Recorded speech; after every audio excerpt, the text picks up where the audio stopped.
In the 1990s, when supplies were scarce, our family finally managed to stew a chicken, yet, Mom gave the drumsticks to our neighbor Uncle Vincent's son. When Dad asked about it at the dinner table, she said I had eaten them. I denied it, and Mom scolded me fiercely, calling me a liar. You're the one who ate them. You did. You ate them and still won't admit it. I'll teach you, you little liar. Then, she actually ended up killing me by accident. When I opened my eyes again, I was back at the dinner table, Mom said with an awkward smile. Flora ate the chicken drumstick. This time, I stood up and declared loudly, Dad, I was the one who ate the chicken drumstick. Mom didn't give it to Uncle Vincent at all. I woke up again at the dinner table, where Dad was fishing around in the bowl of chicken and asked, puzzled, where did the drumsticks go? Mom, who had been preening in front of the mirror, hurried over and said with an awkward laugh, Flora ate the drumstick. She also gave me a hard push and gave me a meaningful look. Right, Flora. I looked at her anxious expression and remembered how she had sighed in relief, patting her chest. When the doctor said I couldn't be saved in my previous life, a gentle smile stood up and said loudly, Dad, I ate the chicken leg. Mom didn't give it to Uncle Vincent. Mom froze for a moment, then stood up and screamed, Flora, what on earth are you talking about? In my past life, my own mother beat me to death because I wouldn't admit in front of my father that I was the one who ate the chicken drumstick she had given away. She rolled up her sleeves and slapped me hard across the face, one after another, all the while cursing at me. You little liar, you ate the drumstick, and now you're denying it. You're just a kid, yet you're full of lies. I'm going to beat you to death today. My dad couldn't stand it anymore and came up to stop her. All right, Flora ate it, but she's just a child. Stop hitting her. My mother looked at me with disgust, her teeth clenched as she said, what's so little about it? She just doesn't want me to have it easy. I don't understand why my mother has to blame me for everything. This isn't the first time she's done something like this. Whenever we had something special to eat at home, she would sneak some to Dominic, the son of our neighbor Uncle Vincent. When Dad got suspicious and asked about it, she would pin the blame on me. Who else could it be but Flora? She's just greedy, a girl who's both gluttonous and lazy. Now look at Dominic. TSK. I don't see what's so praiseworthy about Dominic. He doesn't have a mother. He lives with Granny Wang and Uncle Vincent. Every morning when Granny Wang gets up early to cook, he's still asleep. Not like me, who has to get up early to cook for the family. He often complains there's no meat in the food,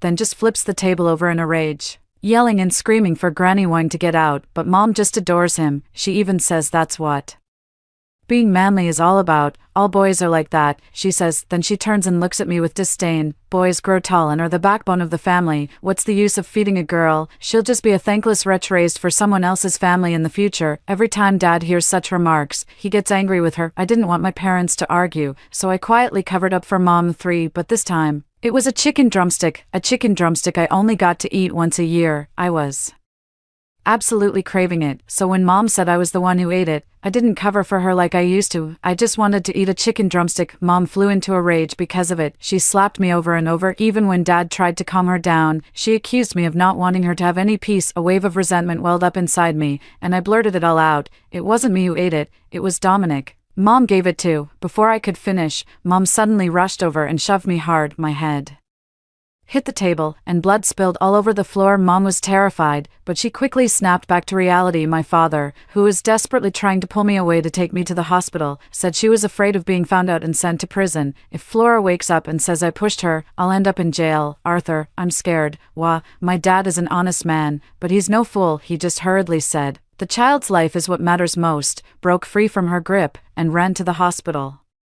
carrying me. It's already too late. I've lost too much blood to be saved. Before I died, I saw my mother rushing over, and when the doctor said I was beyond resuscitation, she patted her chest as if relieved. With a heart full of resentment, I closed my eyes. When I opened them again, I was back at the dinner table. Mom's scream was particularly piercing. I shrank back in my chair, trembling as I spoke. Mom, isn't that what you taught me? Was I wrong? Mom's eyes turned red with anger, and she charged at me to hit me. What the hell are you talking about, you little brat? You ate what you ate. There's no Uncle Vincent. Dad finally caught on. He roared at Mom. Why are you so defensive? Feeling guilty? Are you and Vincent hiding something from me? That was the first time I'd ever seen my father that furious. Mom was so terrified she turned ghostly pale and froze on the spot. She really was having an affair with Uncle Vincent. I saw it with my own eyes. Uncle Vincent cradling Mom's hands in his and breathing warm air onto them. It was the dead of winter. Mom, the cold water, set aside Dad's dirty clothes, but she turned around and washed Uncle Vincent's clothes next door. When Uncle Vincent came home and saw this, he held her hand, gently blew on it, and asked if she was cold. Mom giggled and said she wasn't. It's not cold, and even if it were, I'd still be willing. As she spoke,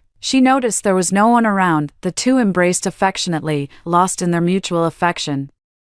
Thinking of this, I let out a cold laugh. She just doesn't know what's good for her. She's throwing away a perfectly good life, rushing headlong into misery. Then I'll let her have her way. 5. Mom's silence only fueled Dad's anger, leading him to believe she had cheated. He stormed over and slapped her. Mom's mouth bled from the corner where she was hit. Coming to her senses, she quickly grabbed Dad's sleeve and played the victim. It's all Flora's lies. I didn't cheat. That wretched woman is just making it all up. Arthur, all these years, whether we were poor or exhausted, did I ever complain once? How can you not believe me? Looking at Mother's aggrieved expression, Father's raised hand hovered in the air, his chest heaving. For one, he didn't have solid proof, and for another, he truly loved my mother. In other families, the wives would go out to work and earn a living alongside their husbands. My father, out of concern for my mother's frail health, only let her stay home to do the laundry and cooking, yet my mother never seemed to appreciate his kindness.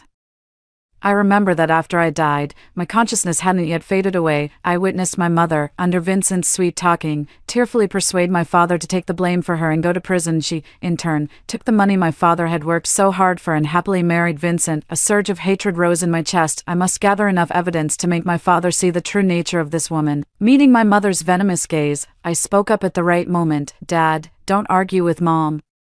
It'll delay her scheduled time with Uncle Vincent to throw trash under the big pagoda tree. The room fell instantly silent. In the next second, Dad grabbed a knife from the kitchen and rushed out, ignoring Mom's piercing screams. Seeing she couldn't stop Dad, Mom rushed over and slapped me hard, her voice filled with anguish. Flora, you bitch, you did this on purpose, didn't you? You just don't want me to be happy. I should never have given birth to you. 6. As soon as Mom finished speaking, she rushed out the door in a hurry, ignoring the burning pain in my cheek. I followed closely behind, running all the way to the base of the big pagoda tree. Sure enough, Dad was already scuffling with Uncle Vincent, who had been waiting there. A crowd of onlookers had already gathered all around. With a shriek, my mother pushed through the crowd and forced her way in. Screams and curses could be heard intermittently from within. For a moment, the scene descended into utter chaos. I was standing outside the crowd, unable to get in, anxiously wondering what was happening inside when Dominic suddenly appeared by my side. He yanked my hair from behind, cursing under his breath. You little bastard, how dare your dad fight with my dad? My grandma said you're a little slut,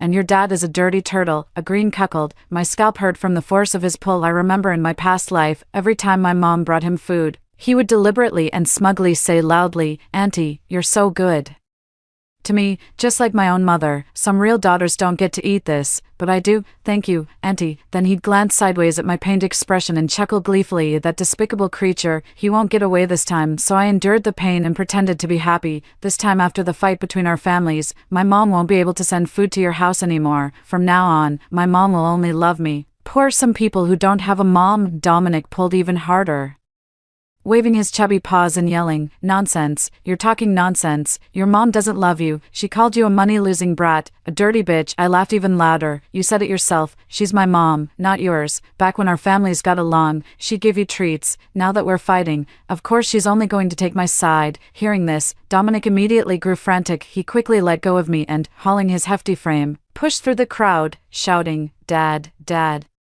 Didn't you always say Aunt Zhang would be my mom sooner or later? I want her to be my mom today. I want Auntie to be my mother. Just then, my dad had been pulled away by the crowd. Uncle Vincent, his face bruised and swollen, was still stubbornly insisting that nothing was going on between them and that my dad was just imagining things. Dominic's shout came at the perfect moment. My dad's eyes were bloodshot, his face twisted with rage. Like a wild beast, he charged at Uncle Vincent again.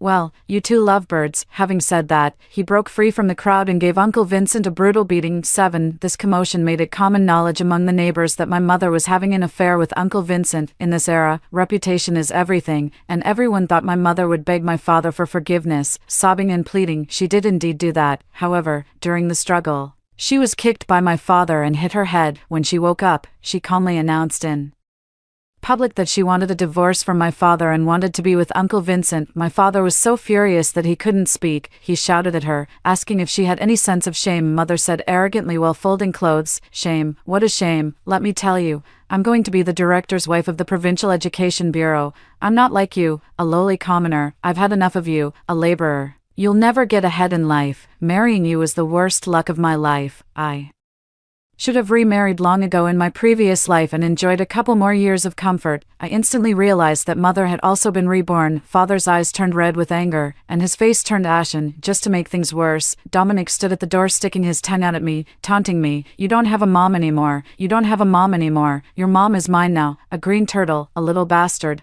I stormed up and slapped him hard, yelling, You're the bastard, shut up.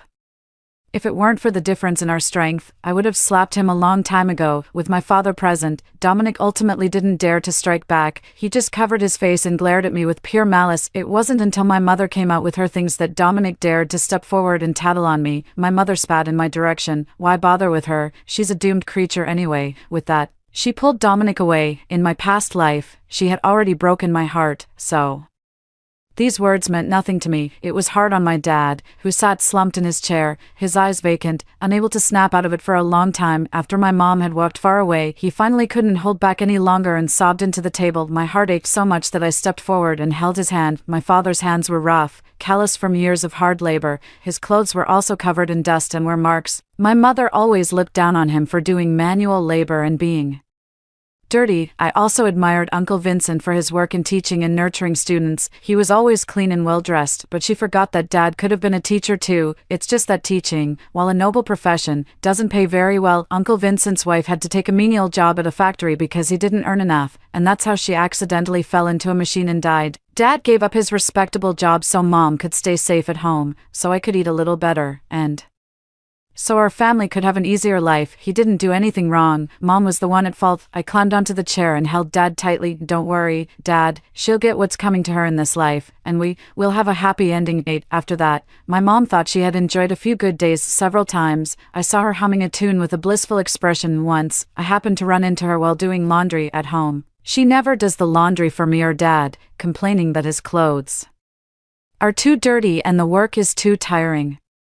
In winter, it's too cold. In summer, it's too hot. But at Uncle Vincent's place, she doesn't get tired, and there are no more complaints. She carried a full, heavy basin, a smile still on her face, with a gleeful, sarcastic look in her eyes. She said, Oh, look, the little wretch is out washing clothes. Of course, with no woman in the house, it's only natural for a child to do it, but that's fine. You were born with a lowly fate. You deserve to do these hard chores. Seeing her shameless behavior, I was filled with anger, and I threw the clothes in my hands down loudly. I may be born with a wretched fate, and that's fine. What I'm afraid of is those who aren't born wretched, yet they're dead set on rushing into someone else's house to play the part of a lowlife. You little bastard, how dare you talk about me like that? Furious, she charged at me, ready to hit me, but was held back by the aunties doing laundry nearby. Right in the middle of the commotion, my dad, who had just gotten off work and come to pick me up, saw everything. My dad yelled at her, What are you doing? Ever since her rebirth, my mom has been full of confidence. She didn't back down an inch when she saw my dad. What's the matter? What's the matter? You want to hit me? You're good for nothing except hitting women. No wonder you got cuckolded. My father's eyes were red with rage. Even that's better than a tramp like you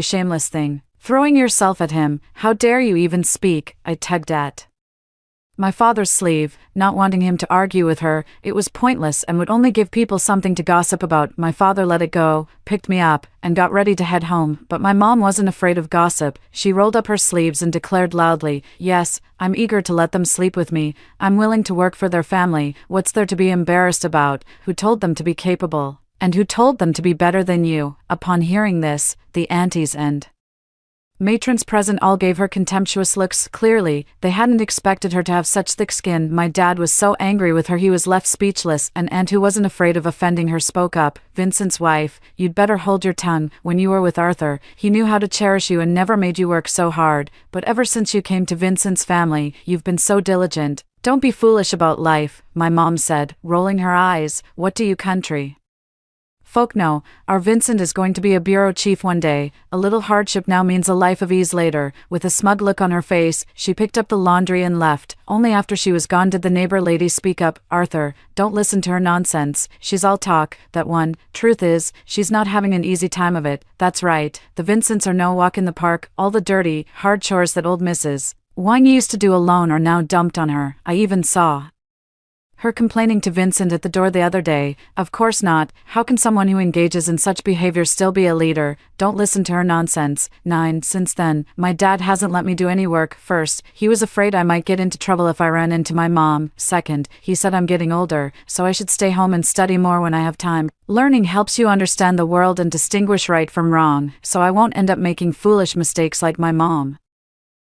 What he said just now reminded me of something. In my past life, after I died, I lingered by my father's side for a long time after he was imprisoned. The prison guards were astonished to learn he had a degree and assigned him to work as a technician. His sentence was even reduced due to his exceptional skills. However, after Uncle Vincent became an official, he and my mother, fearing the truth would come out, bribed the authorities and still had him sentenced to death. Having a degree is one of my father's current strengths. The pay for those dirty, back-breaking jobs is good right now, but there's no real future in it. In the long run, you need skills to get ahead. I told my dad about it. After hearing me out, he patted my head with a complicated look on his face and said, Flora has grown up, become more sensible, and now thinks about her father. He kept comforting me, telling me not to be sad. My mom, she's just too muddle-headed. I wasn't particularly sad, though, whether in my past life or this one, while my mother was around, I never had any good food or received any maternal love. She gave everything that should have been mine to Dominic. I actually felt more at ease after she left. 10. I saw my mom again on the day of Lidong. I went to the store to buy salt and just happened to see Dominic tugging at my mom's pant leg and rolling on the ground. It had been a while since I last saw her,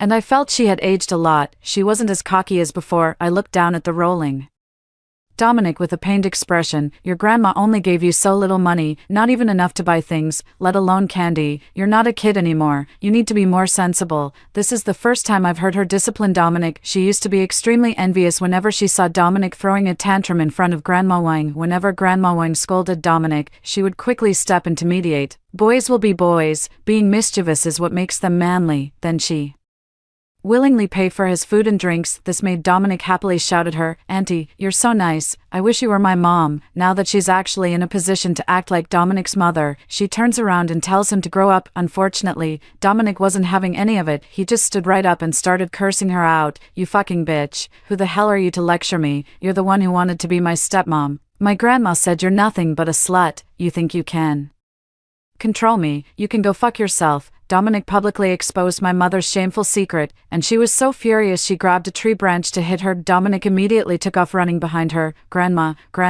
that bitch is trying to hit me again. Granny Wang was not someone to be trifled with. She rushed over, grabbed my mother by the hair, and started yelling, You little bitch, how dare you lay a hand on my grandson? Who do you think you are? You're just a worn-out slut nobody wants. My Vincent taking you in was a favor, and you have the nerve to push your luck. I'll teach you a lesson you won't forget. With that, she landed several sharp slaps across her face. My mother cried out in pain, begging for mercy and insisting she truly had no money. Granny Wang jumped up in a fury. No money? If you're so broke, why did you put on such a generous act before? You had money to buy food for Dominic before coming to my house, but now you're suddenly penniless, you scheming bitch. You'll stop at nothing to marry my son. Shameless whore. My mother was left speechless by her tirade, reduced to nothing but pained cries. I made my way home through the crowd of onlookers, feeling utterly vindicated. 11. As soon as I arrived home, I ran into my dad, who was accompanied by a poised woman in a coat. I quickly ran over and greeted her. Hello, Auntie. The woman confidently introduced herself, saying her surname was Lee and that she was my dad's supervisor at work. She then handed me a prepared orange. I took it, noticing my dad standing awkwardly to the side. It suddenly dawned on me that this auntie might have some kind of personal connection with my dad. My dad is honest and a bit reserved, while the auntie seems quite strong-willed. They'd actually complement each other well. What's more, she's a leader in my dad's workplace. If things worked out between them, it would be nice for him to have someone thoughtful and caring by his side. Thinking this, I quickly invited her to stay for dumplings. My dad, though bit awkward, also stammered out an invitation for her to join us. Aunt Lee nodded and smiled in agreement. After getting home, my dad was busy making dumplings. While Aunt Lee chatted with me, she said she was a few years older than my dad and had never married due to work commitments. Although we had worked in the same factory before, we had different jobs and had never interacted. My dad had switched to a technical role and was working under her department, which is how they first got to know each Other Aunt Lee thought my dad was a good man, quiet, but very meticulous in his work. As she spoke, she glanced in my dad's direction, a hint of tenderness in her eyes. Throughout the meal, Aunt Lee was neither reserved nor trying too hard to please anyone. It was a very comfortable feeling. A warm feeling also swept through my heart. My dad is a great person, and he deserves better. I had a really great time during this meal. Although my dad kept his head down, I could tell he was constantly paying attention to Auntie's situation. After finishing the dumplings, we went to the door to see Auntie off and ran into my mom, who was heading out for some unknown reason. She looked utterly exhausted, but her eyes widened in an instant when she saw Aunt Lee, and she started jumping around again. "Oh my, you look so well dressed, but you're actually quite dim-witted, and yet, you're so eager to marry. Marrying such a penniless loser means not only having to pay for everything, but also becoming a stepmother, taking care of this little brat. What were you thinking?" My dad didn't want to argue with her, especially in front of Aunt Lee, but when she called me a little brat, my dad couldn't hold back and was about to charge at her. Aunt Lee suddenly spoke up. "So you're the one who ran off with that deadbeat, couldn't wait to play stepmom to his little brat. I've heard all about you, and seeing you today, the rumors don't do you justice." My mother hadn't expected Aunt Lee to be so sharp-tongued, and she immediately took offense. "So what if I left him? So what? Our Vincent is going to be a bureau chief one day. People move up in the world. Is it wrong for me to choose a better man? Don't think everyone has your lousy taste. Sticking with him, you'd never amount to anything." Aunt Lee gave a faint smile. "Promoted to bureau chief, someone with questionable personal conduct is guilty of disciplinary violations. You're lucky you're not being arrested, let alone being made a bureau chief." My mother probably sensed that Aunt Lee was no ordinary person, and a flicker of panic was evident in her eyes. Just then, the sound of Granny Wang's grumbling voice, calling her to get back to work, could be heard. Quickly slinked away. 12. From that day on, I didn't run into the Wang family or my mother for a long time without me needing to ask. As soon as I stepped out, a nosy neighbor would come over and whisper to me, "Flora, you have no idea how rough things have been for your mom lately." I tossed the trash in my hand and just smiled without saying a word. "The son of another auntie teaches at the same school as Uncle Vincent." Seeing that I wasn't speaking, she chimed in, "It must have been tough. My son told me that Wang's kid had the principal position practically secured, but then, somehow the higher-ups heard about his questionable personal conduct. The whole thing fell through." Exactly. The Wangs have been holed up at home, not showing their faces lately. Vincent hasn't been home for days. Mrs. Wang is so furious she's been beating that loose woman at home all day. It's karma. The Arthur family is such a decent bunch, and Flora was so well behaved, she just had to get involved with that, rushing to be someone's mother. But Mrs. Wang isn't one to be messed with. Exactly. The Vincent family is getting what they deserve. Ever since they took in that woman, they haven't had a single peaceful day. They had it coming. I didn't say a word, seizing the moment. While they were deep in their heated discussion, I turned and went home. No matter how much my mother suffers, it's nothing less than she deserves. Behind me, the neighbor lady was still talking. "That child hasn't been much for talking since that whole incident." Exactly. Imagine the impact on a child, having a mother with no shame. Just a few days after the neighbor told me about it, I actually ran into Uncle Vincent on the street. He was walking home, arm in arm with my mom, all lovey-dovey. He didn't look like his career had suffered in the slightest. Everyone rolled their eyes at them, saying they were shameless to do that in broad daylight. My mom smirked and said loudly, "Jealousy, you're just jealous of me. Just wait, when my Arthur becomes a leader, I won't let any of you off easily." 13. Soon after, someone saw Uncle Vincent heading into town with a bunch of packages. Everyone secretly speculated that he must have been delivering gifts. This might actually be happening unexpectedly. I was waiting at the door for my dad to come home that evening. There was Uncle Vincent, drunk and looking absolutely furious, cursing "You bitch." Under his breath, he viciously kicked the front door open and stormed inside. Uncle Vincent had always been so gentle and polite. Seeing him like this for the first time, I couldn't help but crane my neck to listen in. It wasn't long before I heard my mother's agonized scream, mixed with Vincent's angry roars. "I didn't get elected as the director, and it's all your fucking fault for telling me to go see Director Wang from the Education Bureau, saying he appreciated me and would definitely help. Now look, the whole city's Education Bureau knows I didn't get elected because of my conduct issues. Are you trying to make me look even more disgraceful? It's all your fault. I'll kill you. I'll kill you." Grandma Wang also started crying and cursing. "You jinx. It's all your fault for clinging to my son and giving him the idea to bribe, saying he would definitely become a big official." I knew you were a liar, a jinx. How much money did that cost? Now the money's gone, and my son didn't get elected. Get out of here, you jinx. Dominic joined in, hurling insults at her too. You filthy whore, you tramp. Get out of my house, get out. Just like that, my mother was thrown out of the Wang family's house, dressed only in thin clothes, her face bruised and swollen even after old Mrs. Wang slammed the door shut with a bang. She was still there muttering to herself, impossible.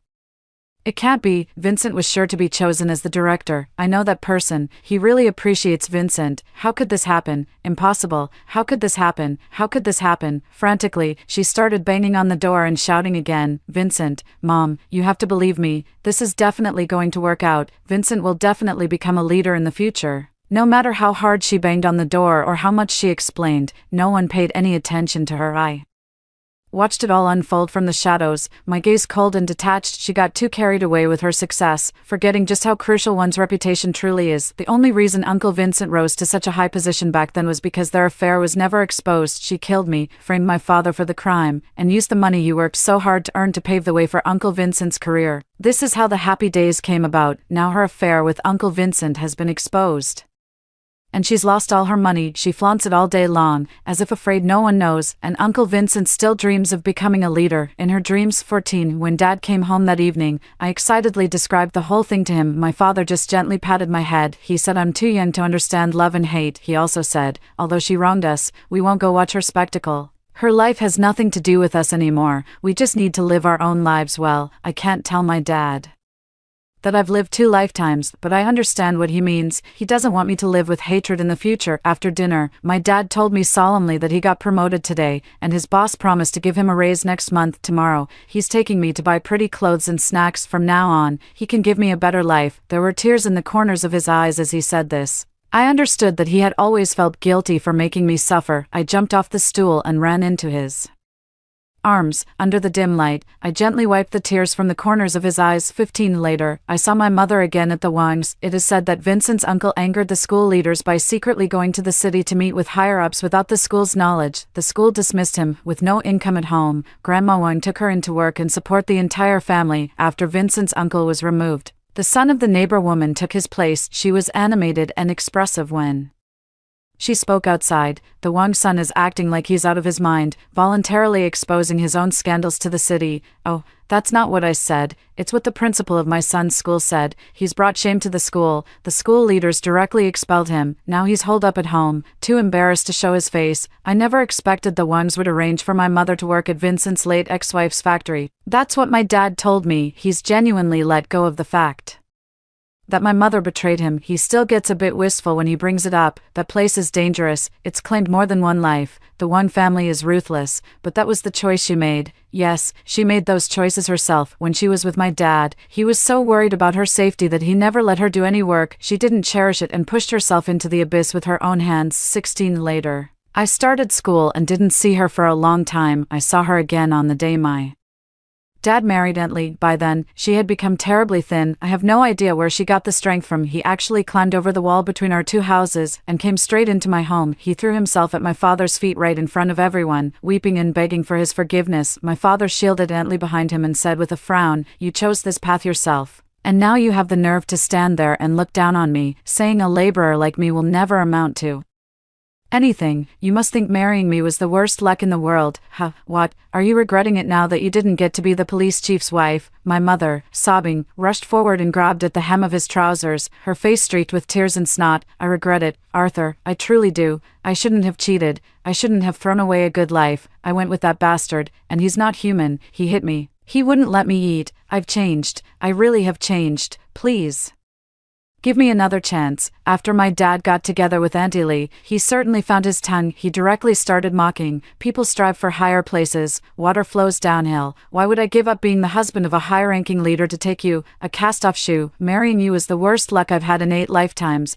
Let me tell you, get out of here right now, or I'll call Vincent." My mom trembles at the mere mention of Vincent's name. Seeing no hope, she quickly got up and left.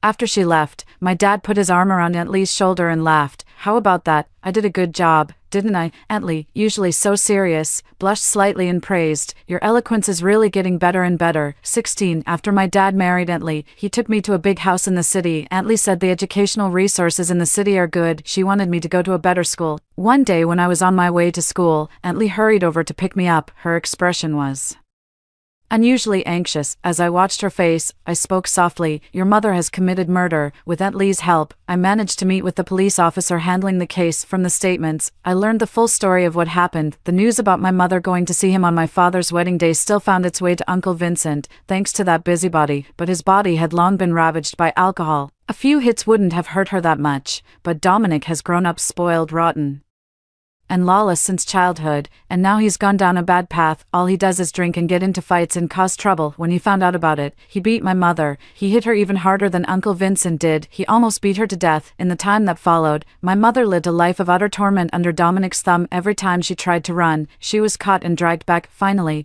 pushed beyond her limit, she waited until Granny Wang wasn't looking and slipped rat poison into the cooking pot, according to the police.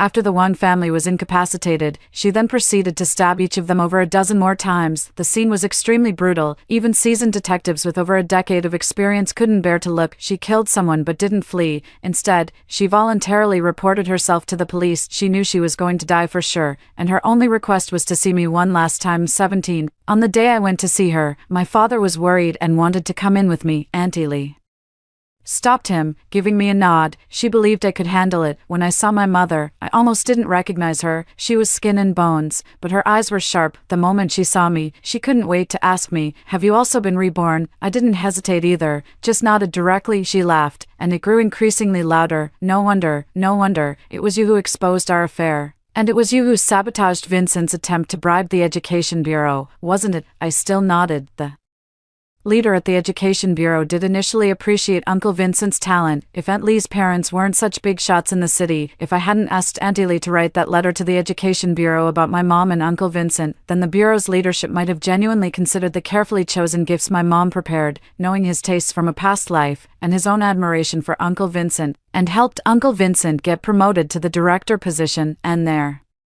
would have been nothing I could do about it. But fate often works like this. The first time I saw Aunt Lee, I felt a sense of familiarity. If I'm not mistaken, she should be the daughter of the judge who said what a pity when my father was sentenced in his previous life. They both have such serious and sharp faces, and each has a small mole at the corner of their eyes, but they were also so kind-hearted. My father and I were just lucky, while Uncle Vincent and my mother got what they deserved for all the bad things they did. 18. Just before visiting hours were over, she suddenly asked me, "Aren't you curious about how I was reborn?" I stopped in my tracks and turned to look at her. Her expression was quite intriguing. "I was killed by Dominic. I spoiled him rotten since he was a child, the slightest thing not going his way, and he would resort to hitting and cursing. As he grew up, he became utterly lawless. Then one day, he demanded money from me. I refused, and he shoved me down the stairs to my death. When his grandmother tried to stop him, he threw her down as well. After I returned, I kept trying to correct his ways, but his grandmother wouldn't allow it. Looking back now, it's so tragic. I was more willing to try and reform someone with a rotten core from childhood than to care for my own flesh and blood, my own daughter." She looked at me, her eyes brimming with tears. "Flora, can you ever forgive your mother?" Seeing that I remained silent, she spoke again with urgency. "I was also thinking about your future. Dominic is a boy, and you two grew up together. I thought it would be good to be nice to him, so you'd have someone to rely on when you grow up. I didn't expect." "Flora, I was wrong. Mom really knows she was wrong." I frowned, a complex feeling welling up inside me. To my surprise, she immediately picked up on this unusual emotion. In a flash, she broke free from the guard and lunged at me with lightning speed. "Flora, die." In that instant, it was as if I had been transported back to the scene I witnessed just before my death in my past life, but this time, knowing her nature, I was no longer caught off guard. I deftly sidestepped. The next second, a loud thud came from behind me. She had slammed into the wall behind me with such force that blood gushed out. When the prison guard helped her up, she was barely breathing but still struggled to look in my direction. "Bitch, it's all your fault. You ruined me. I could have been the director's wife. I still had a chance. It's you. You should have died long ago. Why don't you just die? If you were dead, I wouldn't be like this now." Having finished speaking, she vomited a large mouthful of blood and took her last breath unwillingly. 19. I heard that hearing is the last sense to go. Ignoring everyone's attempts to stop me, I walked up and whispered in her ear, "Mom, if it were possible, I wish you could live forever, otherwise, How would you get to see the happy life Dad and I are living, the life you always looked down on, but now that you're gone, I don't feel that sense of satisfaction anymore. Oh, right, do you believe in karma? Since you love your uncle so much, I'll bury you next to him when you're gone, so you can all be together as a family. How about that? You killed their whole family. If there is a hell, do you think they'll seek revenge on you, my mother? With that, I got up and left. I'm not sure if it's just my imagination. As I turned around, I saw her body jerk suddenly.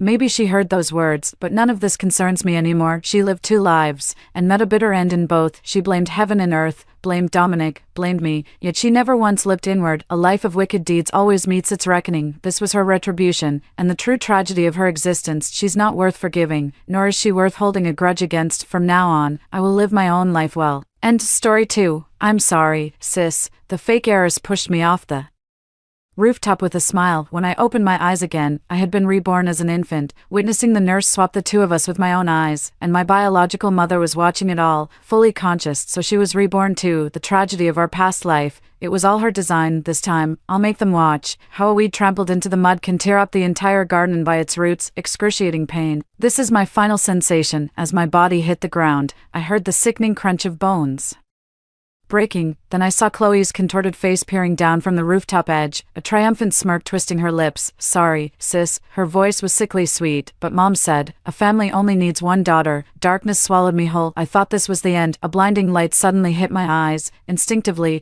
I tried to raise my hand to shield them, only to find my arms small and weak, swaddled in soft infant blankets. 1. Bed 7 patient Monica's daughter. 3, 4 kilograms, a healthy baby girl.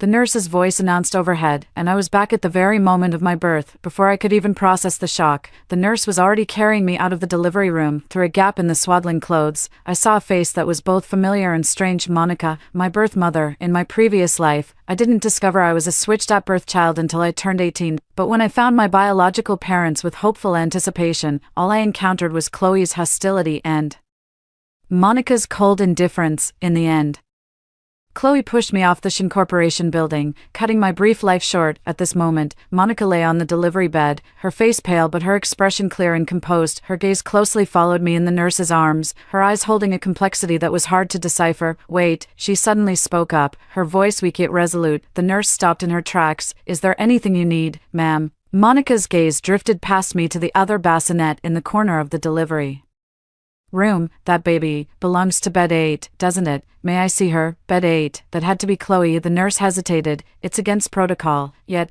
I just want to look, Monica said with a weary smile. My husband always dreamed of having twin daughters. The nurse finally relented, placing Chloe and me side by side in front of Monica. I strained to make a sound, to get someone's attention, but my newborn limitations left me with only a faint whimper. Monica's gaze shifted between the 2 infants.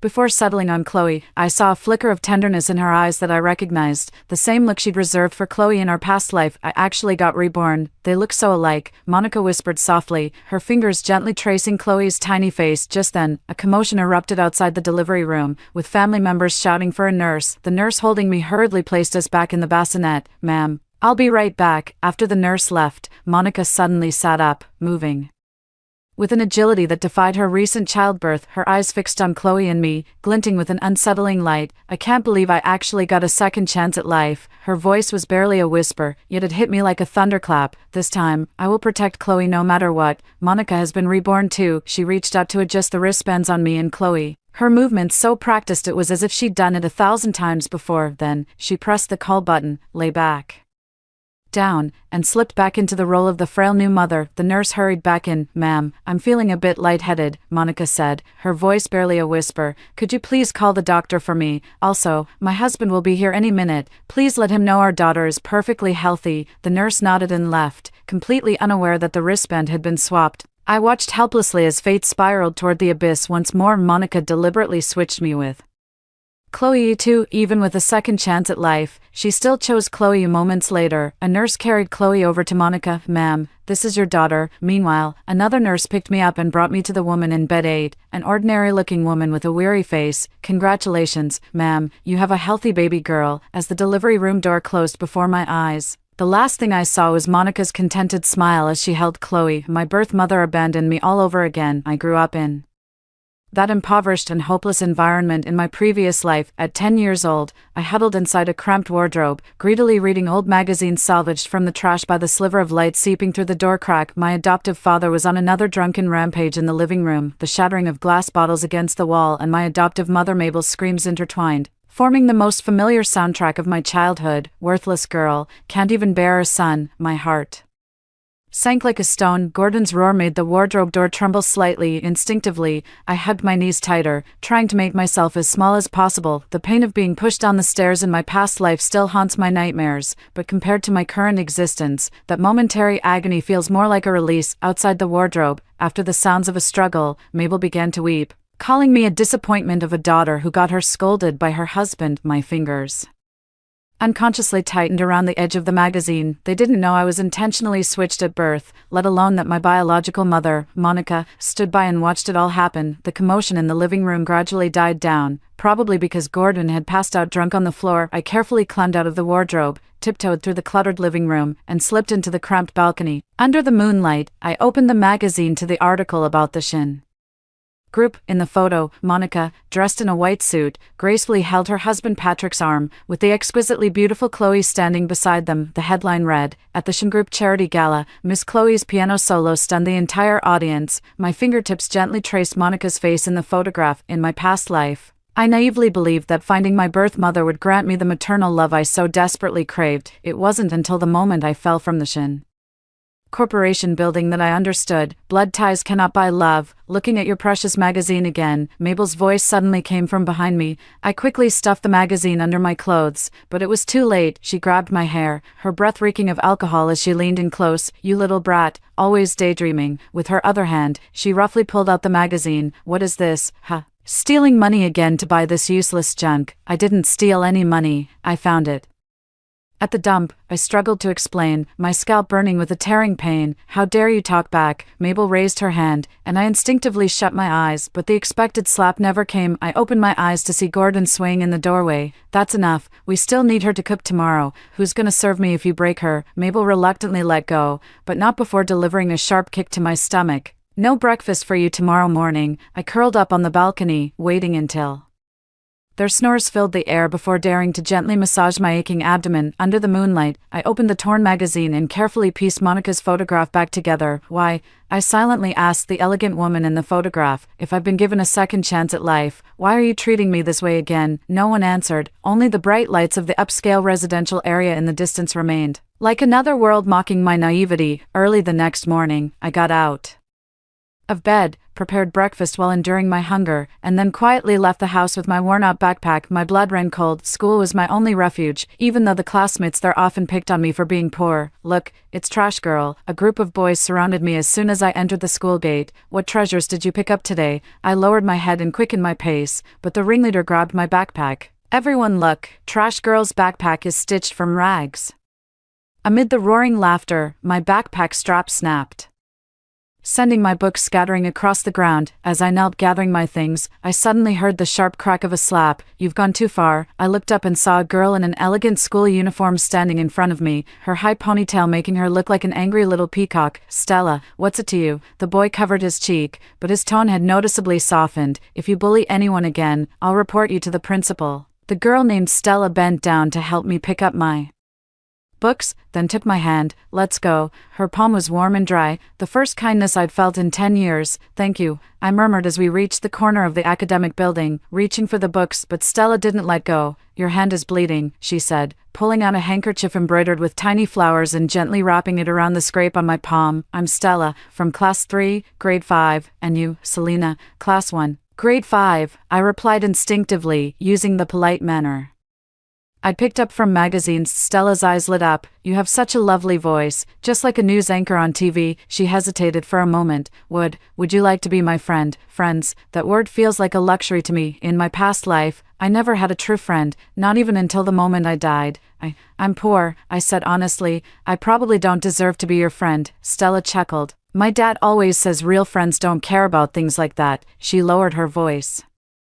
Conspiratorially, actually, my family used to be poor too. We only transferred here last year after Dad struck gold in his business. Nobody else knows. 3. And just like that, I made my first friend in this new life. After school, Stella insisted on walking me home. When we reached the entrance to the slum, her eyes widened in surprise. "You live here?" I nodded, already bracing myself for the look of disgust she'd give me. Just like all the other classmates, but Stella just bit her lip and said, "See you tomorrow." Watching her walk away, I turned and headed toward the dilapidated apartment building I called home, but as I turned the corner, the sight of a familiar black car made my blood run cold. It was the Shin family's vehicle. The window was half open, revealing Monica's delicate profile. She was staring intently in the direction Stella had gone, a thoughtful smile playing on her lips. I ducked behind the wall, my heart hammering in my chest. What is she doing here? Is she watching me? I didn't dare move until the car was out of sight. When I got home, Mabel was pacing excitedly around the room, a rare sight, since she was usually passed out drunk on the sofa by then. "About time you got home, you brat." She yanked me inside. "Start packing. We're moving out." "Moving?" "Yes, someone's helping us move to a better neighborhood." Mabel beamed, her face glowing. "It's part of a poverty assistance program. They even arranged a job for your dad." A sharp pang twisted in my gut. This was no coincidence. The moment Monica saw me becoming friends with Stella, she immediately arranged to have us relocated. She didn't want to give me any chance to turn my life around. When I asked softly, "Tomorrow," Mabel waved her hand impatiently. "Go pack up your junk." That night, I sneaked out of the house, ran to a public phone booth, and dialed Stella's number from memory. "Hello," answered a gentlewoman's voice. Is Stella there? Please, this is her classmate, Selena." After a brief silence, Stella's cheerful voice came through. "Selena, what a surprise to hear from you. I'm moving away and won't be at school tomorrow," I said, struggling to keep my voice steady. "Thank you for helping me today. You're the first real friend I've ever had." "Wait, where are you moving? Maybe we could." "I don't know." I cut in, "but I promise I'll come back for you. Wait for me." I stood frozen in the biting wind long after hanging up. Monica wanted to sever every last shred of my hope, but I wouldn't let her win. "In this lifetime, I'll remember every soul who showed me kindness, and make everyone who wronged me pay the price." The next day, we moved to a neighborhood on the opposite side of the city. It was a slight improvement over the old slums, but still run down. Gordon reported to his new workplace and came back beaming. My salary doubled. Then I transferred to a new school, which turned out to be even worse than the last one. The teachers here were just going through the motions, and the students formed cliques. I endured it quietly while seizing every opportunity to learn. The school library became my sanctuary, though its collection was limited. I devoured every book I could get my hands on that night. After the Gordons had fallen asleep, I'd secretly practice the etiquette and dance moves I'd learned from books. 3 months passed like this. One day after school, I spotted that black car at the school gate. This time, the rear window was fully lowered, and Monica's face came clearly into view. Our eyes met for a second. Her gaze was cold and appraising, as if looking at a defective product. Then the window rolled up, and the car sped off in a cloud of dust. In my dream, I stood in the lavish Shin family living room, watching Chloe in her beautiful princess dress, snuggling up to Monica. As I approached, Monica tightened her embrace around Chloe and said to me, "You're not worthy of being my daughter." I woke with a start, my pillow soaked through with tears. Groping in the dark, I got up and pulled out a metal box from under my bed, filled with the pocket money I'd secretly saved in coins earned from collecting scrap over the past few months. After counting everything, I smiled with satisfaction. It wasn't much, but enough for a bus ticket to the city center and a small gift. Stella's birthday is next week, and I promised I'd come back for her. Monica tried to keep me trapped in the mud, but she underestimated the resolve of someone reborn. I'm only 10 years old, with plenty of time to grow, and when I'm strong enough, I'll make sure everyone knows Selena is no helpless lamb. Outside the window, the cold moonlight fell on my tin box, where coins reflected a faint but steady glow. 5 years later, I stood before the gates of St. John's Academy just as I'd dreamed, clutching the faded strap of my backpack. A 15-year-old body housed a soul that had once lived to 25, yet it couldn't suppress the trembling in its fingertips. "Look over there, isn't that the scholarship student? I heard they got in on a scholarship, still wearing clothes that are frayed at the edges." "Shh, keep it down, they can hear you." Whispers slithered into my ears like venomous snakes. I lifted my chin and stepped into the campus. Sunlight filtered through the stained glass of Gothic buildings, casting dappled patterns on the ground. In my past life, I had fantasized countless times about setting foot in this prestigious institution, and now I've finally made it, albeit in this unexpected way.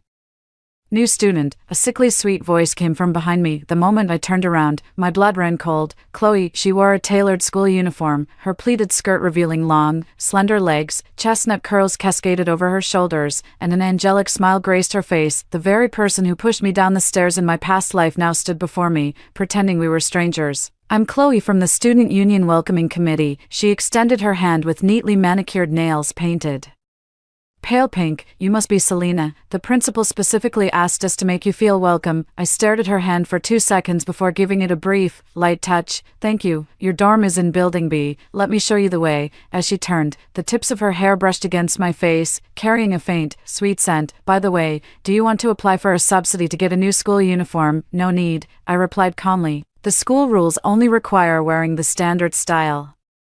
Not that it has to be new. Chloe's steps faltered almost imperceptibly before she quickly resumed her graceful pace. The dormitory was much better than I had imagined. A 4-person room with a private bathroom. My bed is by the window, and the sunlight is just right. Chloe stood at the doorway, showing no intention of coming in. The opening ceremony is this morning at 10 in the auditorium. She handed me a class schedule. You're in Class A, Grade 10, right next to my classroom. Let me know if you need anything. As she turned to leave, I clearly saw a flicker of coldness in her eyes. The game is on. After the principal's lengthy speech at the opening ceremony, the board representative was invited to take the stage. As Monica walked onto the stage in her high heels, I dug my nails deep into my palms, for 5 years had passed, and she had become even more elegant and refined. Her every move exuding the poise of a high society lady. Her gaze swept over the students in the audience, lingering on me for less than a second, yet it sent a sharp pang of anxiety twisting in my gut. A special welcome to the 5 students who have received full scholarships this year. Monica's voice was gentle yet firm. Street Johns has always been committed to nurturing talent, regardless of background. Thunderous applause filled the room. I saw Chloe in the front row straighten her posture, a proud smile gracing her face. At 2 p.m., all new students are requested to collect their course materials at the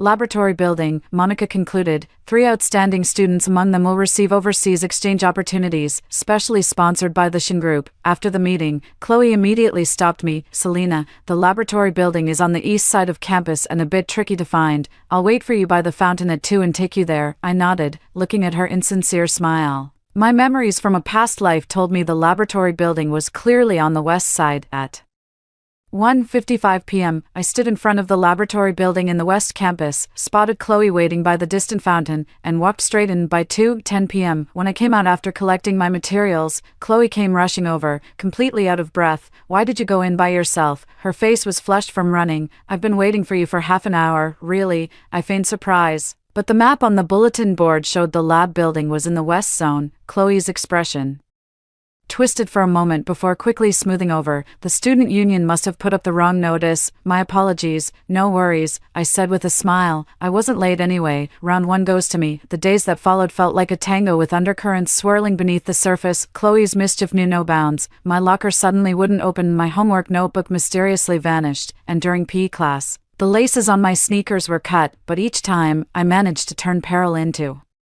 peace, thanks to the master key I always carried, my pre-scanned digital homework backups, and spare shoelaces. During Friday's chemistry lab, the teacher announced we'd be doing a group experiment, grouped by student numbers. The teacher adjusted his glasses. Selena and Chloe will be a team. The classroom buzzed with commotion. Chloe gracefully walked over to the seat next to me and said, "What a coincidence. Let's do our best together." The experiment involved preparing copper sulfate crystals. Chloe volunteered to record the data, while I was in charge of the hands-on work. As I focused on heating the solution, I caught her out of the corner of my eye secretly altering the numbers in the record book. "Chloe," I said abruptly, "could you pass me the beaker?" As she instinctively reached out, I seized the moment to retrieve my phone from under the lab bench. The screen displayed live footage of her tampering with the data. Her face instantly went pale. It's 3.5 grams of copper sulfate, not 2.5, I stated calmly, "unless you want our experiment to fail." Chloe bit her lower lip and quietly corrected the data. By the end of the experiment, our group had produced the most perfect blue crystals. The teacher praised us, but Chloe's smile was strained, almost like a mask. After school, as I was organizing my notes in the empty classroom, I heard familiar footsteps approaching from the hallway. "Mom, what brings you here?" came Chloe's voice. "Just checking in on you." Monica's gentle tone made my chest feel tight. Are you settling in at the new school? Everything's fine, except, Chloe's voice trailed off, that Selena is so annoying. She always sees right through my schemes. Monica's voice turned icy. How many times have I told you not to make obvious moves? That girl is sharp, but she's just a broke student. Listen, Monica lowered her voice. The principal has done as I said. She won't get any special opportunities. You just need to keep your composure and not give anyone ammunition. Only when the footsteps faded into the distance did I unclench my fist, revealing deep crescent-shaped marks where my nails had dug into my palm. So that's how it is. Monica had even blocked my path after winning the scholarship. A month later, the school announced its annual talent show, with the grand prize being an all-expenses-paid trip to Paris sponsored by the Shin Foundation. When the sign-up sheets were handed out, Chloe walked right up to my desk in front of everyone. Selena, are you signing up? She asked with an innocent smile. I heard you're a great singer. The whole class gasped. No one had ever heard me sing. This was clearly a setup. I looked up and met her gaze directly. Yes, I am. Piano solo. Chloe's pupils contracted sharply. She had no idea I could play the piano. On the day of the competition, the auditorium was packed. Chloe's classical dance performance was the grand finale, earning a thunderous ovation. I performed before her, playing Chopin's Revolutionary Etude. As the final note faded, the auditorium fell silent for a few seconds before erupting in thunderous applause. I noticed Monica on the judges' panel looking grim, while Chloe stood backstage, her eyes glinting with malice. During the scoring announcement, the host declared, "And the winner is Chloe." The entire hall erupted in thunderous applause once again. Chloe gracefully ascended the stage to accept her award, whispering as she passed by me, "The poor should know their place." I stood up and walked directly toward the judges' panel, stating, "I take issue with this outcome." The auditorium fell silent instantly. The principal cleared his throat awkwardly and said, "Young lady, the judge's decision is final. Is that so?" I pulled out my phone. "Then please explain this recording." A clear conversation played from the phone. "Rest assured, madam, the winner has already been predetermined to be Miss Chloe. Thank you for your efforts, Judge Zhang. The payment will be transferred to your account on time." Chloe turned pale, while Monica abruptly stood up. Fabricating a recording is a serious violation of the rules, whether it's forged or not. Just check Judge Zhang's bank statements and you'll know. I looked Monica straight in the eye. "Or perhaps, madam, you dare to publicly guarantee that nothing of the sort happened." The air in the auditorium seemed to freeze. For the first time, a crack appeared in Monica's flawless composure. Just then, Chloe suddenly burst into sobs. "Selena, I know you're jealous that my family is better off than yours, but why would you frame me like this?" She turned to the audience with tear-filled eyes. "That recording was just me discussing a charity project with the judges." The situation instantly reversed. Whispers erupted again, but this time they were all directed at me. "The pride of the poor is truly pitiful. Poor Chloe." The principal seized the moment to announce, "Student Selena has slandered the judges and will receive a demerit." The competition results stand as announced. As the crowd dispersed, I stood rooted to the spot, watching Chloe and Monica being showered with attention like stars around the moon. The latter shot me a triumphant look that seemed to say, "See, this is the gap between us." Stepping out of the auditorium, I found a light drizzle beginning to fall. I didn't open my umbrella, letting the rain dampen my cheeks. I may have lost this battle,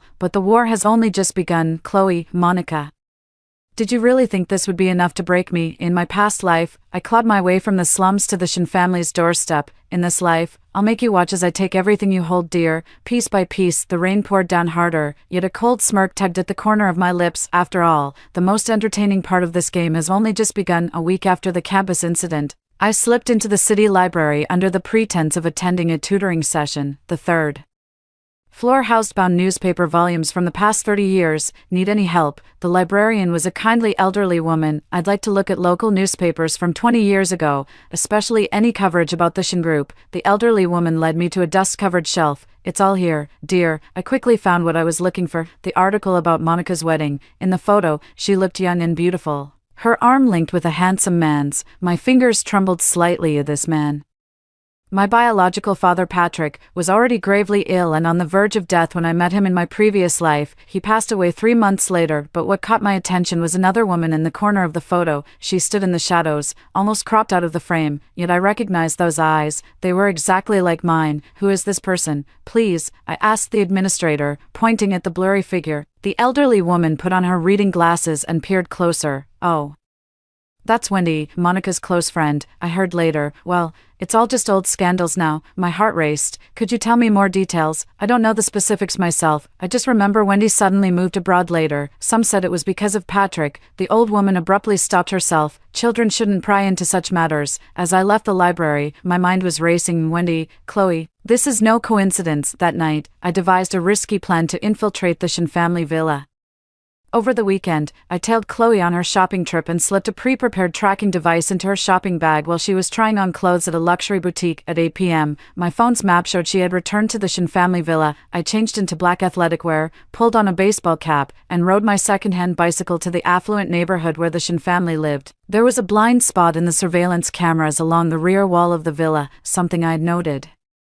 During my previous life, when I came to claim kinship, scaling the wall was easier than I'd anticipated. Crouching in the garden shrubs, I watched the activity inside the villa. The first floor was brightly lit, and I could faintly hear the sounds of Monica and Chloe chatting and laughing. Only the room on the far right of the second floor had its light on. That was Monica's study, where in a past life she had refused to acknowledge me. After the lights went out, I used a wire to pick the lock of the study window and slipped inside nimbly. Moonlight streamed in through the floor-to-ceiling window, casting a silvery glow over the room. I went straight to the mahogany desk and tried the drawers. They were locked. 6, but a memory from a past life told me the key was in a hidden compartment of Monica's nightstand. Too risky. I turned my attention to the bookshelf instead and found a hidden compartment behind a row of hardcover books. Inside was a leather-bound journal. The beam of my flashlight fell on the yellowed pages. The most recent entry read, "She's back again, like a recurring nightmare from my past life, that bastard's daughter. Her eyes are the spitting image of her father's. Every time I see them, it turns my stomach. At least Chloe is enrolled at St. John's now. This time, I must make sure she stays far away from Soren." I flipped to the beginning of the diary, and the more I read, the more horrified I became. Today in the delivery room, I was reborn. Heaven has given me a chance to right my wrongs. That child the nurse brought in, Wendy and Patrick's illegitimate daughter. I won't let her tarnish the Shin family name this time. Chloe is 5 years old now, the very picture of my elegance, and that wretched brat. The surveillance photos I had taken show her growing up in the slums, looking like a filthy little rat. She actually got into St. John's, but it doesn't matter. The principal has already accepted my bribe. Chloe will be the only star. My hands began to tremble. Not only has Monica been reborn, but she also knows my every move. What's even more horrifying is that Chloe is actually my biological father's love child with that woman Wendy. Monica, deprived of her husband's affection, projected her twisted emotions onto her rival's daughter. Suddenly, footsteps echoed from downstairs. I quickly put the diary back in its place and hid behind the curtain. The study door swung open, and Monica walked in. She went straight to the bookshelf, took out the diary, flipped to the latest page, and added a few lines. I held my breath, not daring to move until she was out of sight. As I climbed out the window,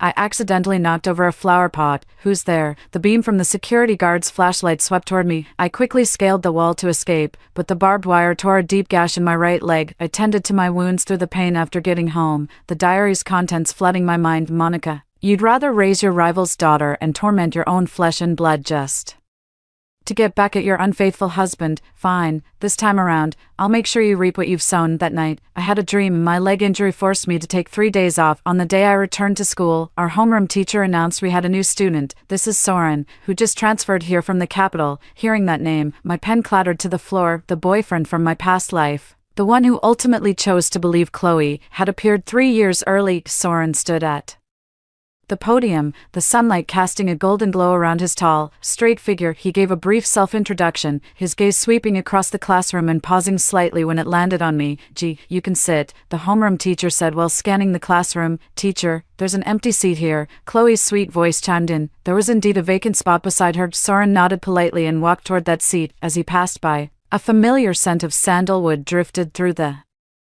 air. During class, I could feel someone's gaze fixed on my back. After class, I quickly packed my books to leave, but was stopped. "Hello, I'm Soren." He stood by my desk with a gentle smile. "Haven't we met somewhere before?" Chloe immediately squeezed through. "Soren, the dean asked me to take you to get your uniform." Soren glanced at her before turning back to me. "What's your name?" "Selena." I looked down to avoid his gaze. "Sorry, I'm in a hurry." I hurried out of the classroom, my heart pounding wildly. When I first met Soren in my past life, he had said the exact same words. It felt like history was repeating itself, but this time I wouldn't make the same mistakes. In the days that followed, I made a conscious effort to avoid Soren, yet he kept finding excuses to get close to me, borrowing notes, asking about homework, even accidentally running into me at the library. Why do you always avoid me? He stopped me at the school gate one day after class. We don't have anything in common. I looked him straight in the eyes. You should be friends with Chloe. You two belong to the same world. Soren frowned. I don't get it, Selena. A familiar voice cut him off. Stella rushed out of a luxury car. It really is you. My eyes widened. After 5 years apart, she had blossomed into an even greater beauty. Her designer clothes couldn't hide the fire in her eyes. Stella, what are you doing here? My dad got transferred back. So I transferred schools too, she excitedly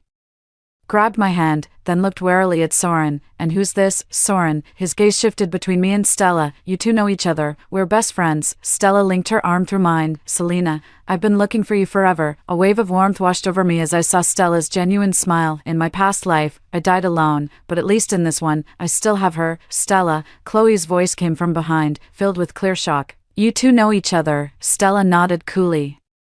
We're old friends. She turned to me. Selena, my dad sent a car for me. Want to ride together? Under Chloe's incredulous gaze, I slid into the luxury car belonging to Stella's family. In the rearview mirror, I caught Soren's pensive expression and Chloe's contorted face. Stella's return completely derailed Chloe's plans. As the daughter of the school board chairman, Stella held even higher status at school than Chloe did. What annoyed her even more was how openly Stella flaunted our friendship. Selena, you absolutely must come to my birthday party next week, Stella announced loudly in the cafeteria during lunch break one day. The surrounding classmates all looked astonished. The people at Chloe's table looked even more displeased. I might. No refusals. Stella pressed a gold-embossed invitation into my hand. Dad specifically asked me to invite you. The invitation read Songgroup Eris's 18th birthday celebration. In my past life, this party was Chloe's moment to shine, and I wasn't even invited. Thank you, I said, accepting the invitation while catching Chloe storming off out of the corner of my eye. After school, I was coincidentally informed by the student council that I had to stay behind to organize files. In the empty student council office, I soon realized the door had been locked from the outside. Rain started falling outside the window. Looks like someone wants me to miss the last bus. I let out a cold laugh, took out my phone, and dialed Stella's number. 10 minutes later, Stella's family car pulled up in front of the academic building. Chloe is really going too far, Stella said angrily in the car. Selena, you need to be careful. It's fine. I gazed at the rain-streaked window. She can't hurt me. On the day of my debutante ball, I showed up at Stella's mansion wearing the sky blue gown she'd given me. In my previous life, Chloe had accidentally spilled red wine on this very dress, turning me into a laughingstock. Selena, Stella came running over and hugged me. You look absolutely stunning. The guests were whispering among themselves, clearly taken aback by my presence. In the crowd, I spotted Soren in a crisp suit, his gaze fixed intently on me. Selena, a familiar voice made me freeze. Monica stood nearby, her eyes wide with shock. What are you doing here? Hello, Auntie Lynn, I said with a polite nod. I'm Stella's friend. Monica's expression instantly darkened. Just then, Chloe walked over in a white gown, looking like a pure angel. Mom, let's go see Uncle Song. She linked arms with Monica and shot me a challenging look. As the party reached its peak, Stella prepared to blow out the candles and make a wish. Chloe kindly offered to carry the cake, but as she passed by me, she suddenly slipped, sending the cake flying straight toward me. I had anticipated it and sidestepped just in time. The cake ended up splattering all over her own white dress, with cream splashing everywhere. Ah, she screamed. A wave of murmurs swept through the guests. Stella shot her an icy glare.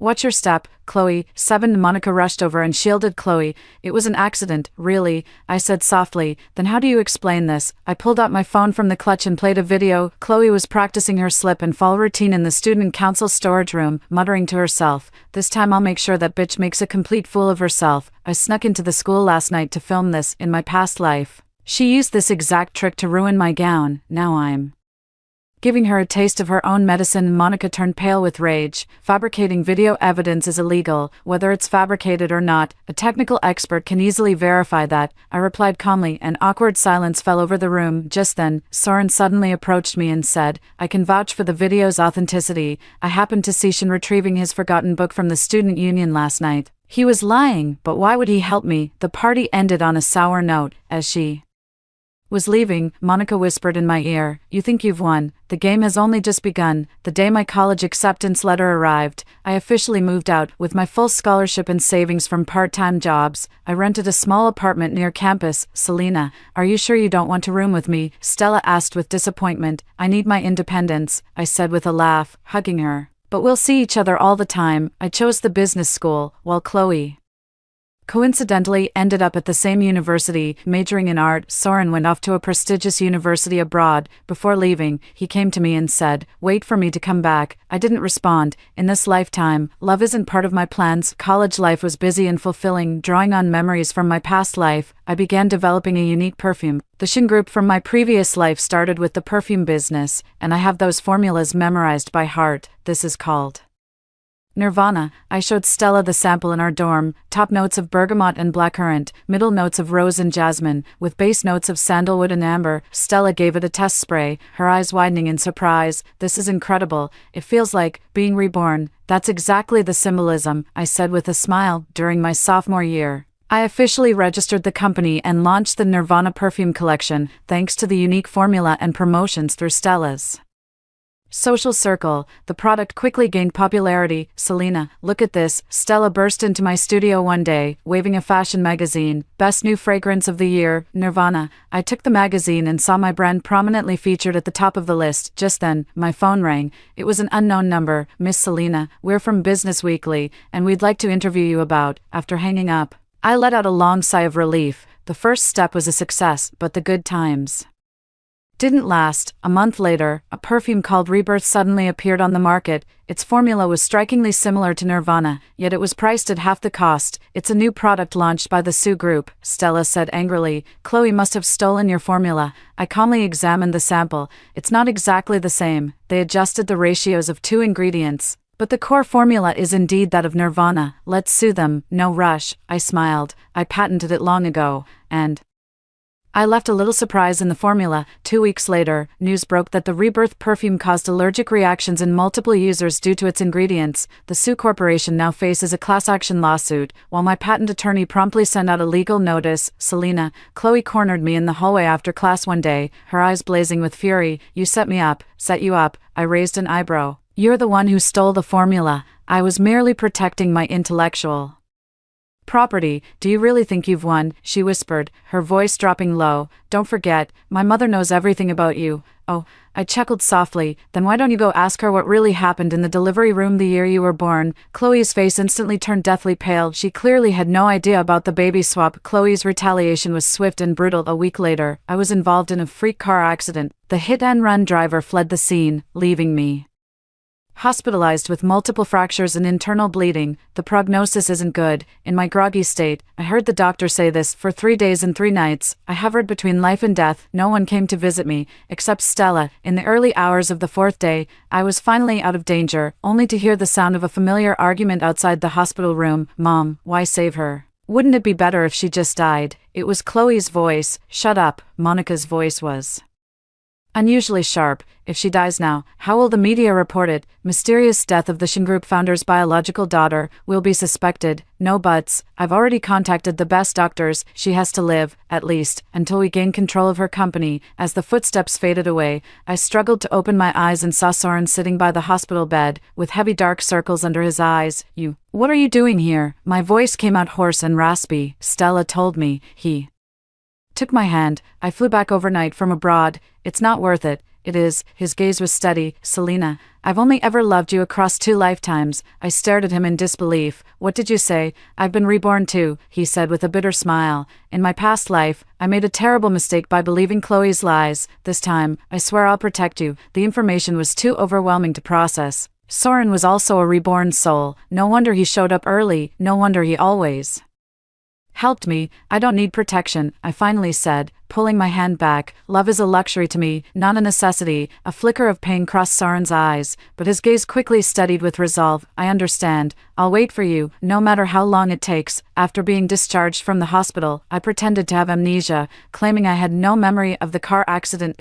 Monica breathed a sigh of relief and offered faint concern. Chloe remained skeptical, testing the waters with me.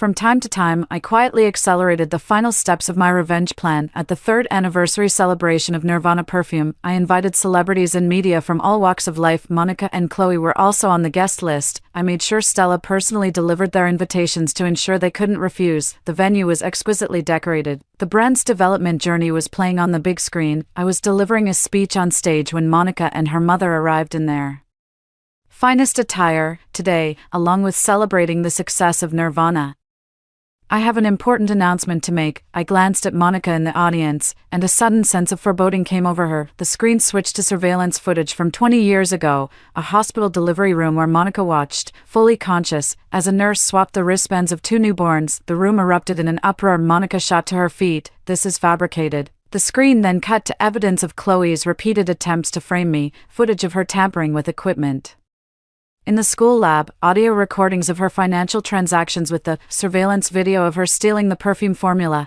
and the cruelest irony, I raised my voice, is that you, MS, Chloe, the slum girl you've always despised, is actually MS, Monica's biological daughter. While you are the child of her rival in love. Chloe turned deathly pale, while Monica shrieked hysterically, turn it off now." The press photographers went into a frenzy, snapping pictures.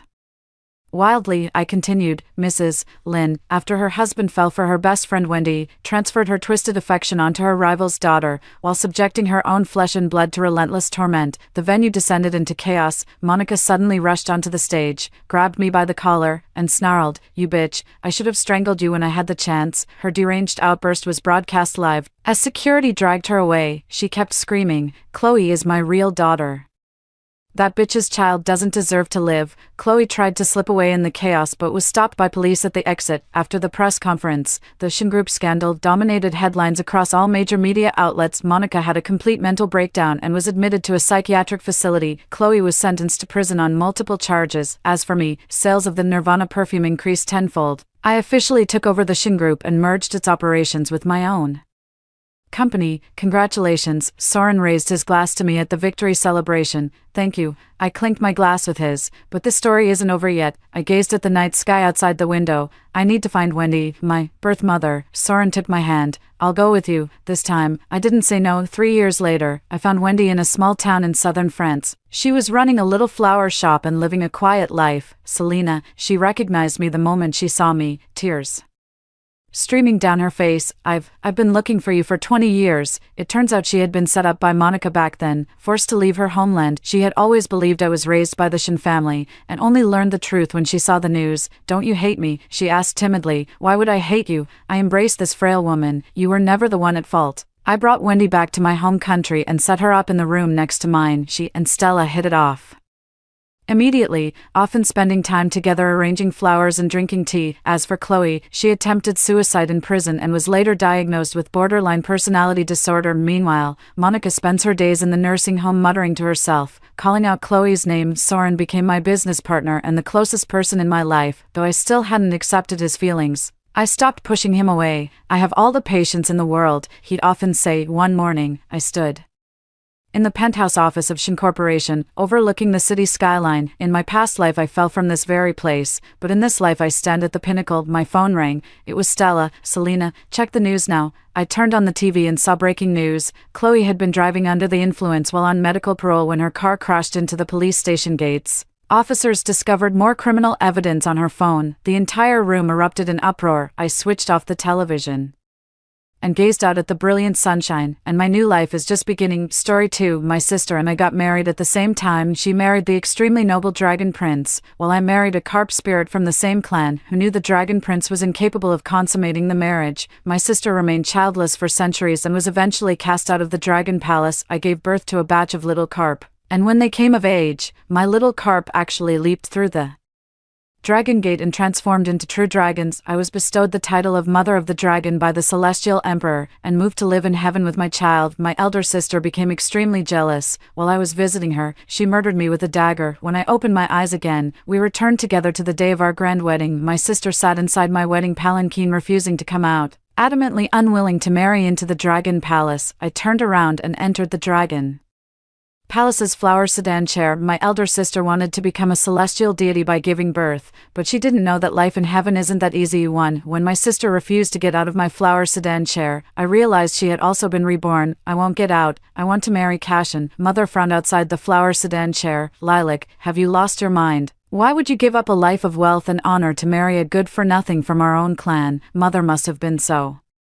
anxious that she lost her senses. I was still standing right there, yet she actually spoke her true thoughts aloud. At that time, she insisted I marry Cashin, saying that the Dragon Clan had too many rules, and since I was playful by nature, I would definitely be unhappy in the Dragon Palace, and that Cashin and I were most compatible. Yet now, my elder sister was determined. She beckoned Mother to come over and whispered something in her ear. Mother's expression gradually softened, though a hint of worry still lingered between her brows. Are you sure? My elder sister smirked. Of course I'm sure. The Dragon Prince may look presentable, but I won't marry him and live like a widow. Usually, Mother favored my elder sister more. Seeing that my elder sister insisted, Mother agreed to the matter. She called me aside, saying, Aura, you know Cashin is only related to our family because he once saved your father's life. Now your elder sister is willing to suffer for you when you rise to prominence among the Dragon Clan. Don't forget this favor. My mother didn't even ask whether I agreed. She directly decided that I would marry in my sister's place. However, I had long been accustomed to my mother's unfairness. My sister and I are identical twins. On the day I was born, strange signs appeared in the sky, and the seas trembled. A passing immortal was startled and came down to investigate. He said that both my sister and I carried the aura of dragons, and a child born to us might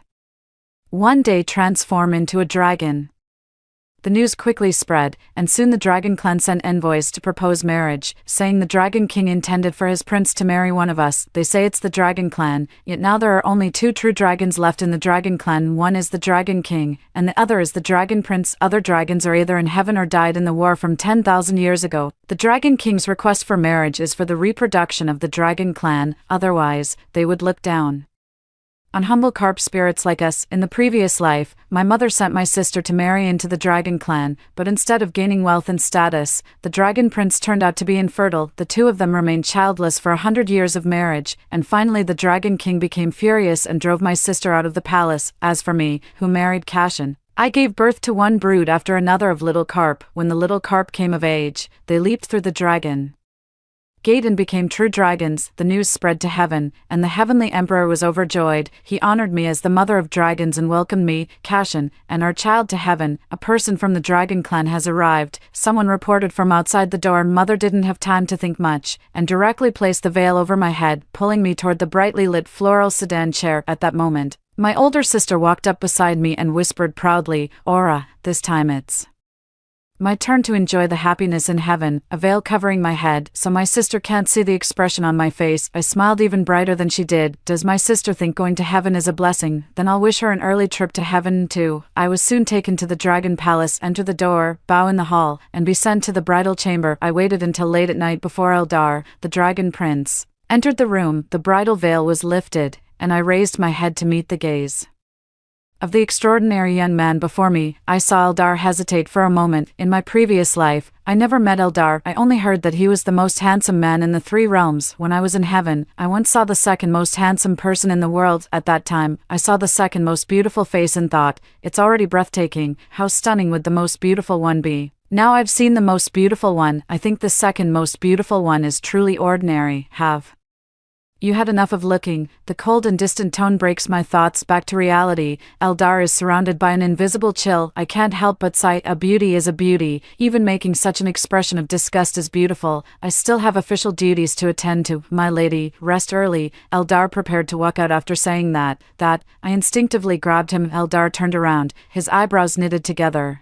looking extremely disdainful. I was just about to say something when my stomach suddenly growled twice, but facing Eldar's icy attitude, I was so frightened that I lost my courage. Rest early. Eldar left in a huff, looking at that cold and distant back. I couldn't help but sigh. Sister was right. Eldar indeed isn't good enough. In the previous life, Sister was expelled from the Dragon Palace because she bore no children for 100 years. In addition, due to my provocation, she suffered from a serious illness. I came to visit her. She cried and confided in me. It's Not that I can't have children, it's that Eldar, that bastard, simply has no interest in intimacy. He wouldn't even look at me when I stood naked before him. Eldar is like a block of ice. You can't melt him no matter how hard you try. I said to her, even if you give birth to a dragon child, it's useless. Not being able to have children is actually a good thing, after all. Who would have thought my sister didn't even let me finish before plunging a dagger into my chest? She thought I was showing off. Belittling her, she twisted the dagger in my chest, her voice filled with ferocity. Since when have you had the right to speak to me like this? Thinking of this, it felt as if a dagger was still piercing my chest. It hurt so much that I flinched. It's just as well that Eldar is impotent. I won't have to suffer so much in this life. There's nothing particularly surprising about that. When the day comes and Eldar drives me out of the palace, I will be completely free. Thinking about this, I became happy again. I got so happy that my stomach growled even more fiercely. Just as I was about to go out to find something to eat, the door was pushed open and 2 maids entered carrying 2 food boxes. Soon, the table was filled with dishes. I looked at the 2 of them with a confused expression. This was sent by the Crown Prince's orders to the little kitchen, and we are to serve you until you finish eating, said the maid Moira to me. It was actually him who had it sent. It seems that Eldar isn't as cold as he appears on the surface. After having the meal, I had a good nap. It's been a long time since I had such a good sleep. When I woke up, the sun was already high in the sky. I quickly got dressed and ran outside, where Moira guessed why I was in such a hurry and smiled upon seeing me. The Crown Princess certainly sleeps well. The Crown Prince came by several times but couldn't wake you, so he had to go to the Emperor alone to pay his respects. The sentence struck me like a thunderclap from Moira, and I stood there, at a loss for what to do. I overslept on the first day of meeting the Dragon King. Surely I'd be skinned alive and made into grilled carp. Moira laughed again and said, Your Highness, the Crown Princess needn't worry. The Emperor has already said that you must have been exhausted from last night, so it's only natural you slept so long. He won't hold it against you. I immediately felt a great sense of relief, looking at Moira's relaxed demeanor. It seems the Dragon Palace isn't as cold and unapproachable as the legends suggest. I turned around and prepared to go back and wash my face. I heard Moira say to another maid, The Crown Princess sleeps so soundly. If only our prince could sleep this well someday. In the evening, Moira came to tell me again, Princess, the Crown Prince has official matters to attend to and told you to go to sleep first. I know this is an excuse. Eldar probably won't come tonight either. I nodded, and as Moira was about to leave, I called out to stop her. Under Moira's confused gaze, I took out a bottle. This is the Anchi pill I made, which helps with sleep. Please deliver it to the prince for me. I have been interested in medicine since childhood. Today, I heard from Moira that Eldar has trouble sleeping, and I saw that there is Anchi grass in the Dragon Palace, so I made pills according to the recipe of the Carp clan. Moira hesitates to take it. I poured out a pill and swallowed it in front of her. Moira took it then, and smiled at me, saying, I will certainly report the truth. 3. On the 3rd day after the wedding, it was the bride's return home day. Early in the morning, Eldar sent someone to tell me that he had something to do today and couldn't accompany me back. This was within my expectations. In his previous life, he didn't go back with my elder sister either. I had no choice but to go home by myself with the things. As soon as I walked in the door, I ran into my sister. It had only been a few days, but my sister was radiant, as if she had become a different person. She snuggled into Cashin's arms and acted coquettishly, but upon seeing me, her demeanor softened even further. Oh, little sister, how come you came back alone? Where is the Dragon Prince? I said. The prince has something to attend to, and he asked me to send his greetings to father and mother. What could be more important than accompanying his new bride on her homecoming? It seems he doesn't value you at all. My elder sister said with particular smugness, Look at Cashin, he always puts me first. My matters are the most important matters, I sneered. Eldar indeed cannot match my brother-in-law's leisure time. After all, one is the crown prince of the Dragon Palace, and the other is an idle nobleman with no position. According to the status of the Carp clan, Cashin is not worthy of my family. Unfortunately, that day he saved my father and used it as leverage, demanding my father to promise either my sister or me in marriage to him. Otherwise, a person like him would never reach the level of our family. My older sister's face fell instantly upon hearing these words. She raised her hand and came toward me to strike. Aura, after marrying into the Dragon Palace just a few days, you've grown so bold that you dare to mock my husband. I'll teach you a lesson today. Before her slap could land, I directly grabbed her hand. Lilac, it was clearly you who provoked me first. You dared to stop me. What's going on? Why did you start fighting as soon as you saw each other? The mother walked out of the house and scolded them. I let go of my sister's hand, and she immediately ran to her mother to complain. Mother, look at her, she's only been married into the dragon clan for a few days, and she's already acting so arrogant. Mother frowned and glared at me. Aura, if you want to act like a princess, go do it in the dragon palace. The G family won't tolerate your attitude. Here we go again. From childhood to adulthood, no matter who was right or wrong between my sister and me, my mother always took my sister's side. I remained silent. The person behind me brought the gifts I brought for the wedding back into the house. Seeing only 2 boxes, my mother's expression became even more unpleasant. You're married to the crown prince of the dragon clan, yet you brought back such a meager amount of gifts. My older sister chimed in. Right, this is truly too stingy. Sister, have you never seen fine things? Or are you simply not favored? I heard that the prince slept in his study for 3 days after your wedding. Sister, don't tell me you're still a virgin. After saying that, my sister burst into laughter directly. Mother, however, turned her face dark with anger, slapped me straight across the face. Useless girl, you were given a chance, yet you couldn't grasp it. What good is marrying into the dragon clan if your husband doesn't return with you and the wedding gifts are so few? You're bringing shame to the G family. My face immediately stung painfully. I was just about to say something. A cold voice rang out from behind. The dragon clan is thousands of miles away from the carp clan. How did you know I haven't slept with my wife for 3 days? Have you planted a spy in my dragon palace? I turned around. Eldar walked in from outside. He was wearing casual clothes today and holding a fan, looking noble and handsome, a look of golden and jade-like quality. Eldar walked up beside me and put his arm around my waist. His palm was warm as he whispered to me, My lady, I was merely asleep a little longer. Why did you return on your own, and with such a small gift? After speaking, Eldar snapped his fingers. A dozen guards began carrying boxes inside from outside. At the same time, a young servant ran into the house. Madam, the gifts brought by the crown prince are stretching across 2 streets. What should we do since the backyard can't hold them all? For Mother looked at Eldar and the gifts he brought, her face instantly softening. After exchanging a few polite words, she welcomed the 4 of us into the house, immediately turned around to go arrange the boxes. The contrast became even more pronounced with Eldar and Cashin sitting together. One exudes nobility in every gesture, the other's words are full of thuggish mannerisms. Such a gap. Her older sister's eyes were about to shoot flames. After all, in the previous life, Eldar had never even looked at her properly, let alone doing anything for her as he did today to stand up for me. The elder sister said in a sarcastic tone. How generous of you, my brother-in-law. Have you moved the entire dragon palace here? Eldar toyed with a white jade porcelain cup, his eyes darkening slightly. Brother-in-law, do you have the right to call him that? The dragon race naturally exudes awe and authority when facing other races. Instinctively, my sister shivered and fell silent at once. In her previous life, my sister confided in me in tears that Eldar was as cold as a living Yama when he was with her. It's clear that my sister has psychological trauma related to Eldar. After hearing the sentence, my sister became obedient. Not a word dared to be spoken. The entire meal became unusually quiet. When it was time to return to the Dragon Palace, my sister took the initiative to run out and say goodbye to me. She leaned in and whispered in my ear while Eldar was talking to our father. I'm pregnant, I said. Congratulations, congratulations. Perhaps it was my indifferent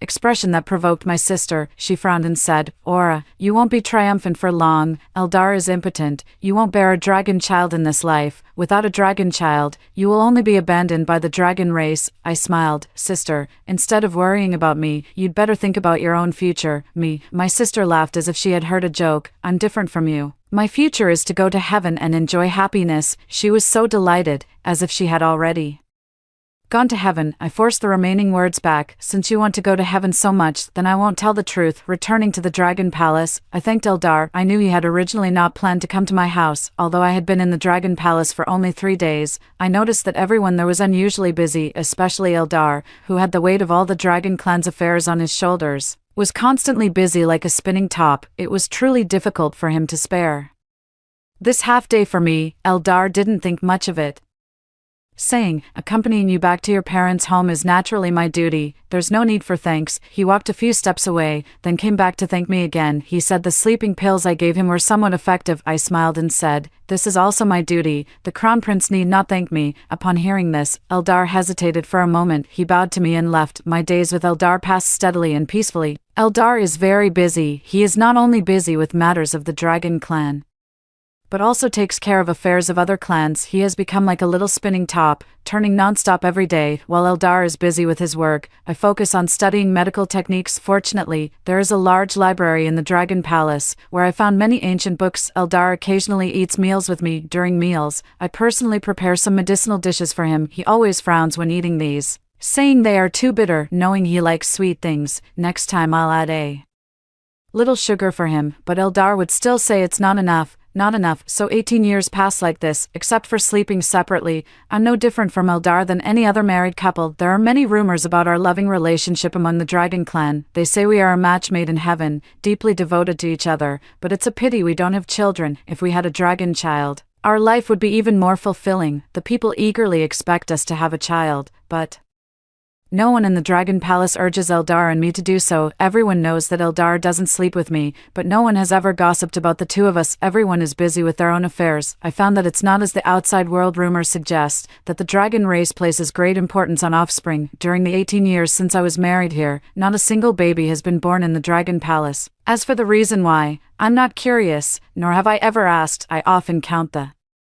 days, wondering how much longer until I can leave this place and truly have the freedom I desire. But sometimes Eldar sits in front of me, speaking to me gently, and I find myself thinking, perhaps living like this for a lifetime isn't so bad after all. Until that day, a letter arrived from the Karp family and my life finally had a little excitement. The letter said that my mother was seriously ill and asked me to return quickly. When I returned home, I discovered that my mother was not only not sick, but also looked healthier than she did 18 years ago. She pointed at me and scolded, "You've really become someone important. You've forgotten to visit your parents for 18 years, and now that you're a crown princess, you've even forgotten your roots." But she no longer realized that I was no longer that little girl. After she finished scolding me, I coldly said, "In the past 18 years, haven't you and my father also never come to see me, not even a letter?" In response to my rebuttal, my mother put her hands on her hips and raised her voice slightly. "It has always been the children's responsibility to visit their parents. When have you ever seen parents go to their children's homes first?" I emotionlessly called her out. "But for the past 18 years, Mother has visited my older sister every month." "Mother, there's no need for us to pretend anymore. You don't really want me to greet you.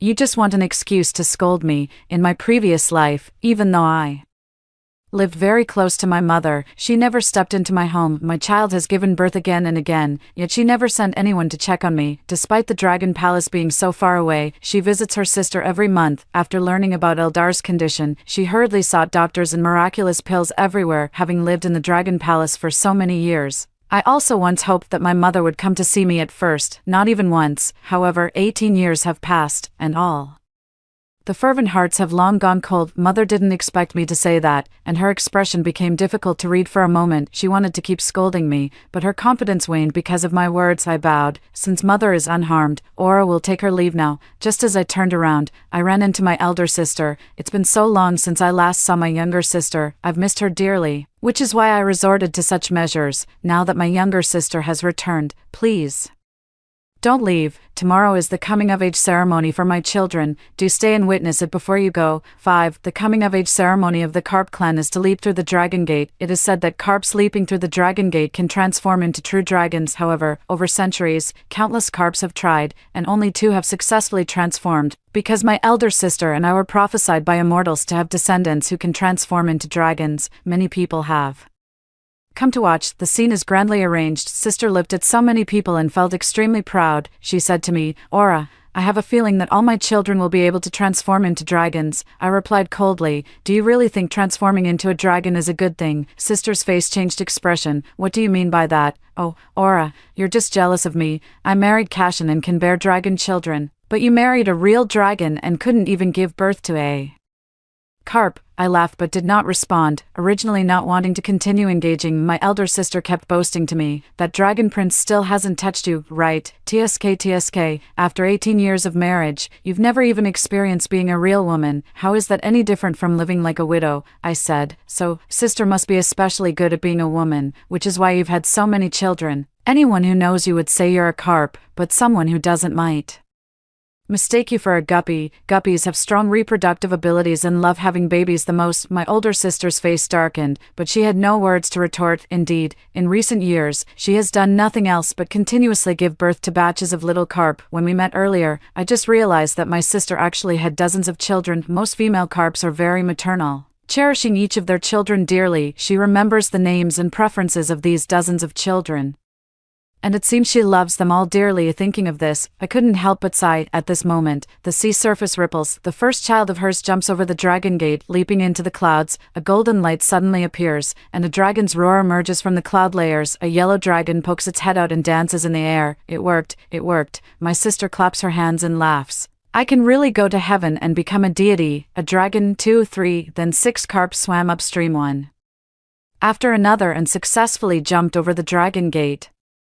7 real dragons swirl and roar in the sky, shaking heaven and earth. When everyone was amazed by the 7 true dragons, a celestial being flew down from the sky. Seeing the celestial being, everyone knelt down to welcome him. He invited my elder sister, just as he had invited me to heaven in a past life, gave her elder sister full credit. The elder sister naturally agreed directly, but she said she wanted to bid farewell to her family. The immortal said, "Then you must hurry, for the heavenly Emperor is waiting to see you." The elder sister nodded, turned around, and took her leave of her father and mother. Mother was so thrilled that she burst into tears, saying, "My dear child, after so many years of hardship, we've finally seen better days." Father said, "Behave well when you ascend to heaven, don't bring shame to the carp family." Sister stopped in front of me, standing in a triumphant posture with pride, and said, "Aura, I'm about to ascend to heaven and become a deity. You've lost." I never thought of competing with my sister, but since childhood, she has never been willing to let me go. He wants to compare everything with me and feels happy only when he's better than me. I calmly looked at her. "Do you really think going to heaven is about enjoying happiness?" My sister wore a look of disdain. "Then what, Aura? You're obviously too jealous." Now that it's come to this, I'm ready to tell her the truth. "Lilac, do you know how few true dragons are left among the dragon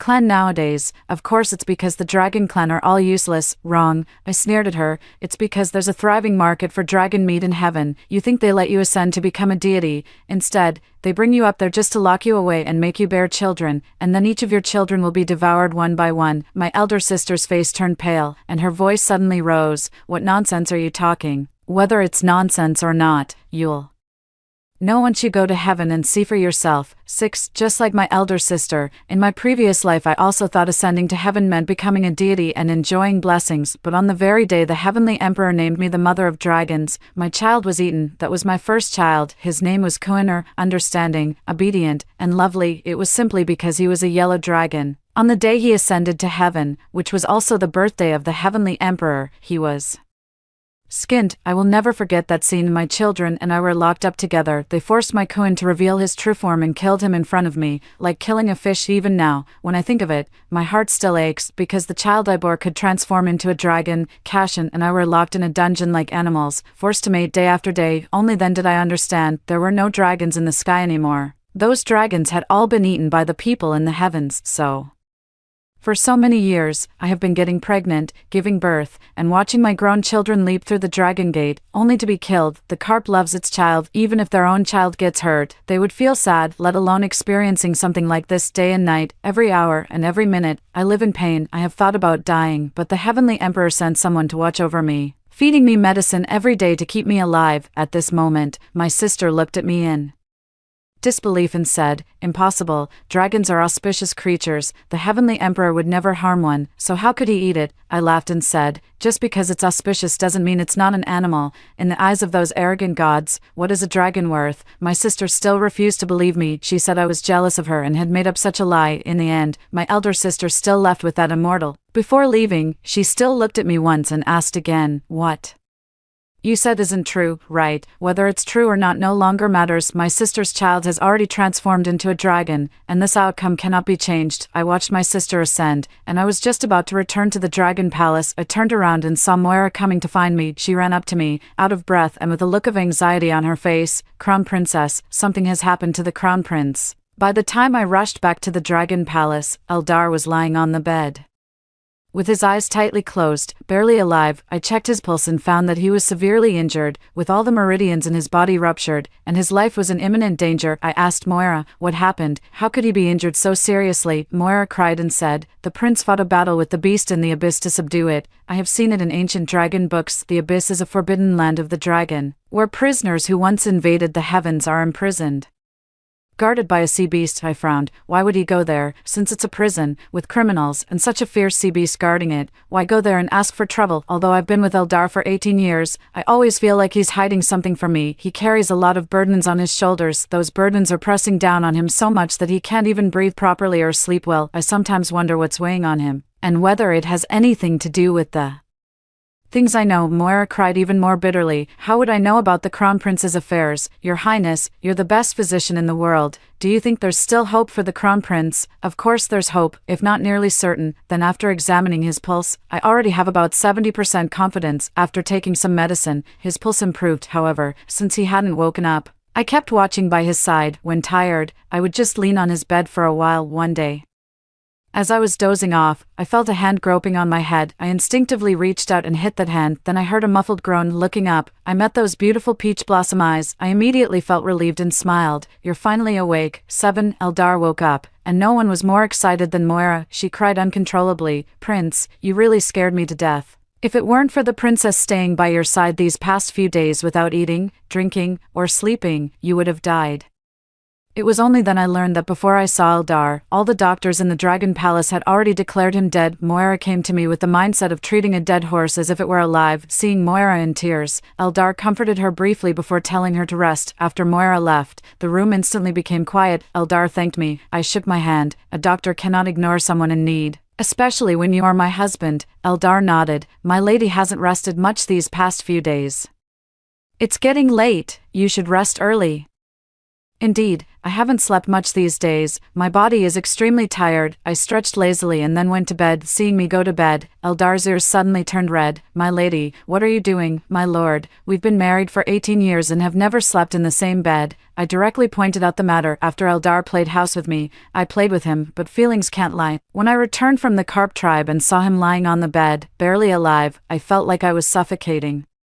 It was only then that I realized I had long fallen in love with him, so I'm not pretending anymore. I hope he will be honest with me. Eldar's face turned red too. Eldar, we've been together for 18 years. I don't believe you don't like me. We are a married couple. I can shoulder anything with you. I'm willing to bear whatever burdens you carry. Please don't push me away. I spoke from the bottom of my heart. Slowly moving closer to him, Eldar's pupils trembled, his face filled with disbelief. I saw him gripping the blanket tightly with both hands, extremely nervous. I was even more nervous than he was. In the entire room, only the rapid heartbeat of the two remained. I kissed him first, I kissed his lips, and he responded to me, then the next step, another step, until I was left with only an undershirt. Eldar seemed to awaken instantly. He suddenly pushed me hard. A patient doesn't have much strength. I was still pushed away, Eldar said anxiously. No, I asked, what do you mean no? Eldar's face changed, and he pointed at the door. We can't, please leave. I was stunned and asked, are you kicking me out? Eldar nodded. Yes, I don't want to sleep in the same bed with you, nor do I want to do anything with you. Just leave. His expression suddenly changed. I moved closer and asked if he had any hidden difficulties or reasons. Eldar said coldly that there was no. I don't like you. Those times we were together were nothing but pretense. Eldar's words, every sentence and every word, felt like a knife piercing my heart. I never thought it would end like this. As he kept saying he didn't like me, I got out of bed, walking to the door. I couldn't help but look back. Eldar, are you being sincere today? Eldar remained silent for a long time. When I looked up again, his eyes were determined. I'm being sincere. If you regret it later, I won't forgive you either. I won't regret it, Eldar said firmly. Eldar never regrets. I glanced down at my barely clothed body, let out a cold laugh. I don't know if I'm the fool or if Eldar is. Then that's good. The next day, Moira sent over a mountain of gold and jewels and tears. I left the Dragon Palace with these two things. I searched for a long time before finally finding a place to settle down. This place is far from the Dragon Palace and also far from the Carp clan. I hid my identity and lived here as a happy little doctor. Years passed like this, until one day my elder sister actually found her way Here, I saw her and came straight to the point. Are you here to persuade me to go to heaven with you? My elder sister was taken aback and smiled at me. You've also been reborn, as expected. In my previous life, my body was drained due to years of childbirth. In the last pregnancy, I even gave birth to my own uterus. This marks the end of my days of giving birth to a dragon child for the Tian clan. I thought the Tian clan would grant me a quick death, but instead, upon hearing that the child I had with my sister could transform into a dragon, they sent me down to bring my sister up to heaven. At that time, I made up my mind that when I saw my sister, I would tell her everything and then fight for her life with all I had. But before I could reveal the truth, I was already killed by my sister, Aura. This time I came down to take you to heaven to enjoy blessings. My sister's words interrupted my thoughts. Looking at her worn-out appearance from suffering, I asked, since you already know I have been reborn, why bother saying such formalities? It must be the Heavenly Emperor sent you to take me up there to bear children. My sister's face darkened. Aura, seeing how I am now, are you pleased? I sighed. We're sisters after all. If you're suffering, of course I wouldn't be willing either. Unwilling. Sister flew into a rage. You've got some nerve saying that. If you had told me the truth earlier, told me what becoming a dragon really meant, would I have ever forced my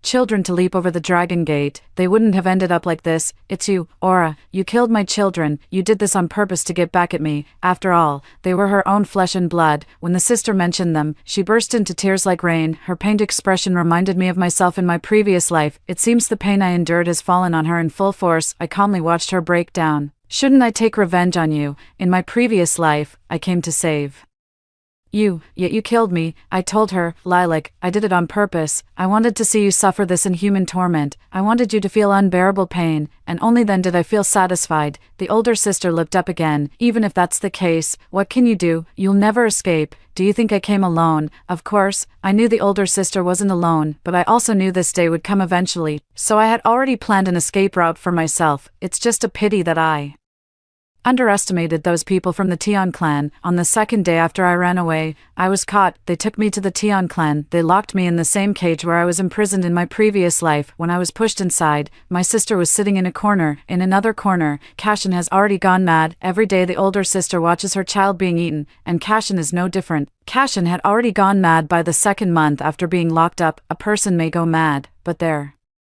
ability to reproduce remains. The older sister laughed out loud. Aura, run again. No matter how hard you try, in the end, you still end up the same as me. I stared at her directly and asked, what do you gain by having me caught? It doesn't hurt me either. The older sister, already mad, replied, my life has been ruined by you, so yours must be ruined too. That's only fair. I glanced up at the prison door, wondering if I could find any loophole. Sister misunderstood something and said, what are you looking at? At this point, you're still thinking someone will come to save you. Who do you think will save you? Eldar, I heard the two of you are very much in love, I said. I never rely on anyone to save me. I can save myself. Sister chuckled softly, almost as if talking to herself. Even if we were devoted to each other, what difference does it make? You were still driven out of the Dragon Palace by Eldar. Just like me. Oh, right, you haven't experienced the taste of a man yet. Sister will be generous today and give you a complete life.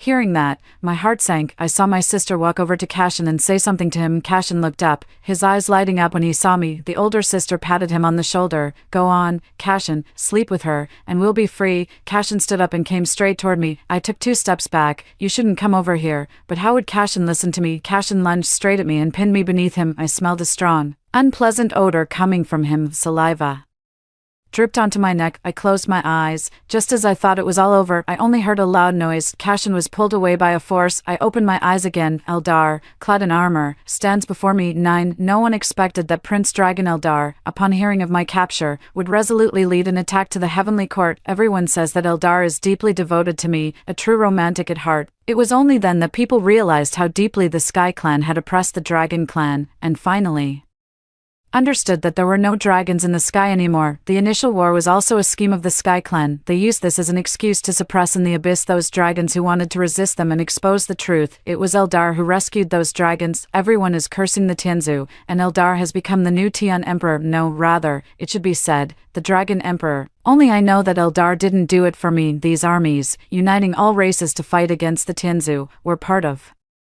Eldar's plan for many years, it's also the burden he has carried for so many years. After everything settled down, Eldar asked me if I was willing to return to him. I refused. Eldar, I've told you before, if you regret it, I won't forgive you either. I reminded him of this. Eldar frowned. Aura, I had no choice at that time. Since the mission is not yet accomplished, I don't want you to take risks with me. I nodded. I understand you, but I still won't agree. Why not? Eldar pressed insistently.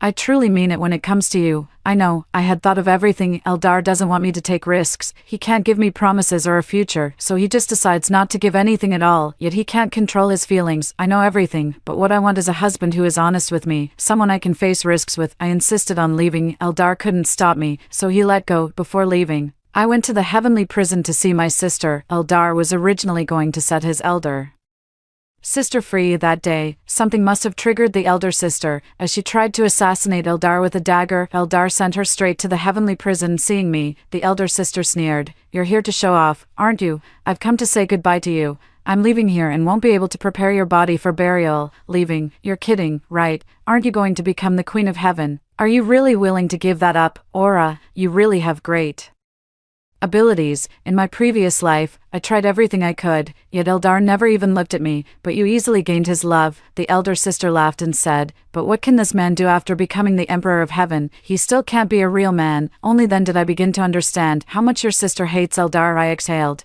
Do you really think Eldar is incapable of intimacy? Haven't you figured it out yet why Eldar doesn't share a bed with you? Why he sent you out of the dragon palace? Her smile froze on her face. I guess your sister isn't unable to understand. She simply dares not think about it. All of their kind will be consumed. So how dare the Eldar have children? He bears the revival and fate of his kind. So how dare he have offspring? Leave yourself with flaws. He wants to rebel against the Tion clan. He must sit in this supreme position to protect his people. I don't know how Eldar felt about my sister in the past life, or if he ever had feelings for her, but I know Eldar is an exceptionally good person. I didn't tell my sister anything else. Assassinating the Heavenly Emperor is a grave crime. My sister won't live much longer. I was ready to return home and continue being my family's doctor, but I didn't expect that. Less than 2 years after returning, Eldar knocked on my door. He stood outside the door holding a jade fan, just like that day when he returned through the heavenly gate and descended from the sky to my side. Hello, I'm your new neighbor. May I get to know you,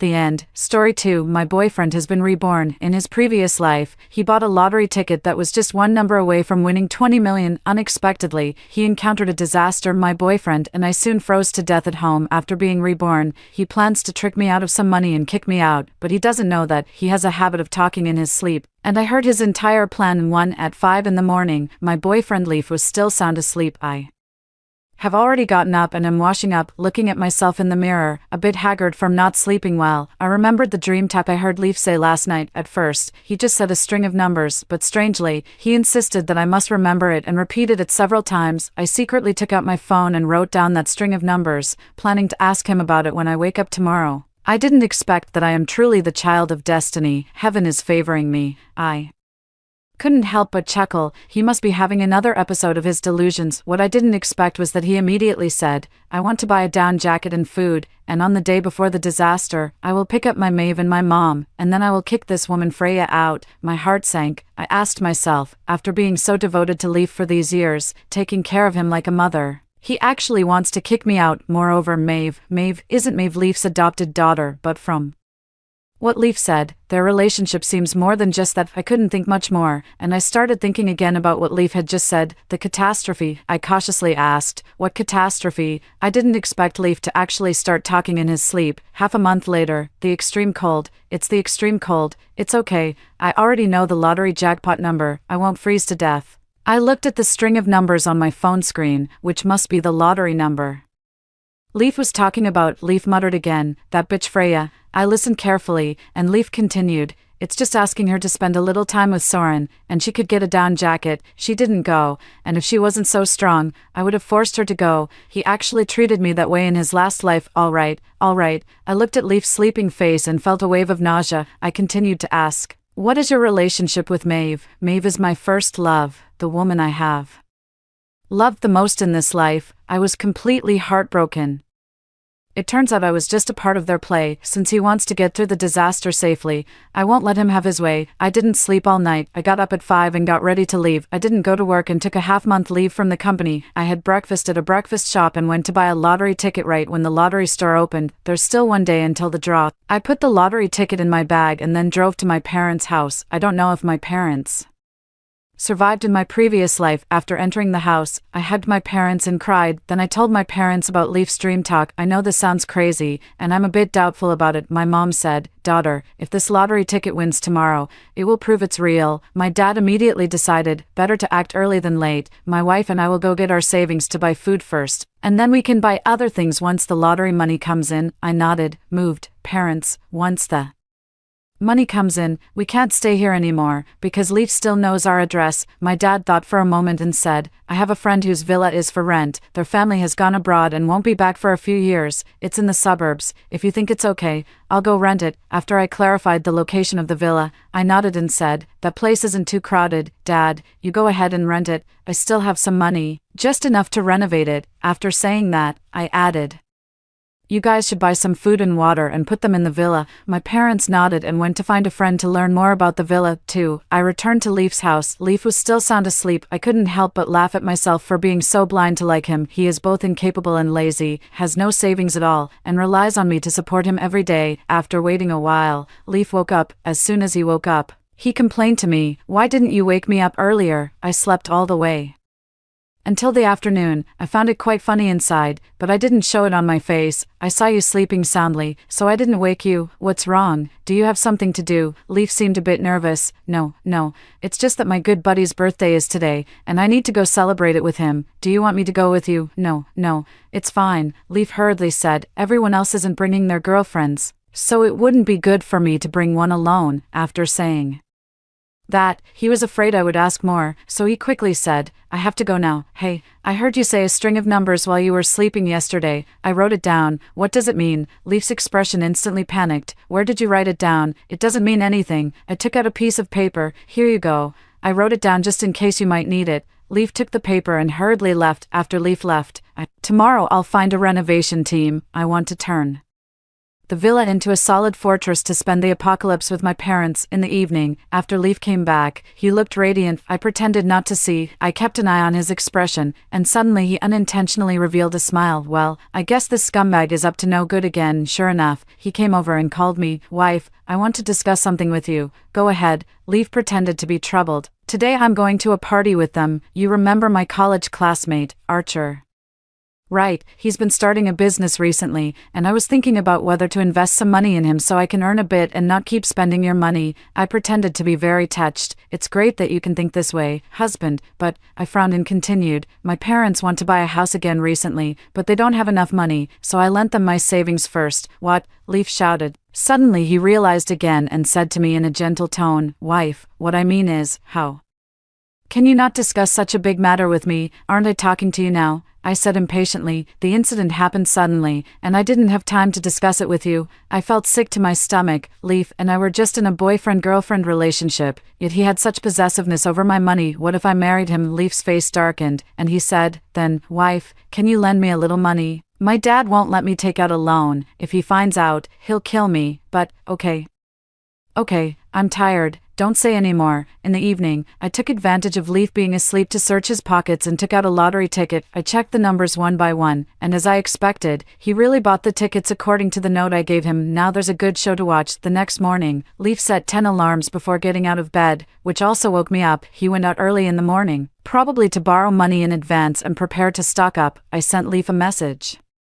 saying that the company wanted me to go on a business trip and that I would be back in 13 or 14 days. After sending it, I went downstairs. Meow, a stray kitten in the neighborhood ran towards me. I often fed it, and unexpectedly, I developed feelings for it. However, Leaf has never liked small animals, so to take care of his feelings, I didn't bring it home. Now, I picked up this little kitten. From now on, you will be called Jojo, and you will live with me and my parents. I went to the car rental and rented a truck, then drove to the villa rented by my parents. The villa is located in the suburbs, surrounded by desolation. This is also good. The greatest test in the apocalypse is human nature. The farther we are from the crowd, the safer we are. I found a construction team to reinforce the walls and roof of the villa to prevent the roof from collapsing due to heavy snow and extreme cold. I also raised and reinforced the walls of the villa's yard and installed an electric fence.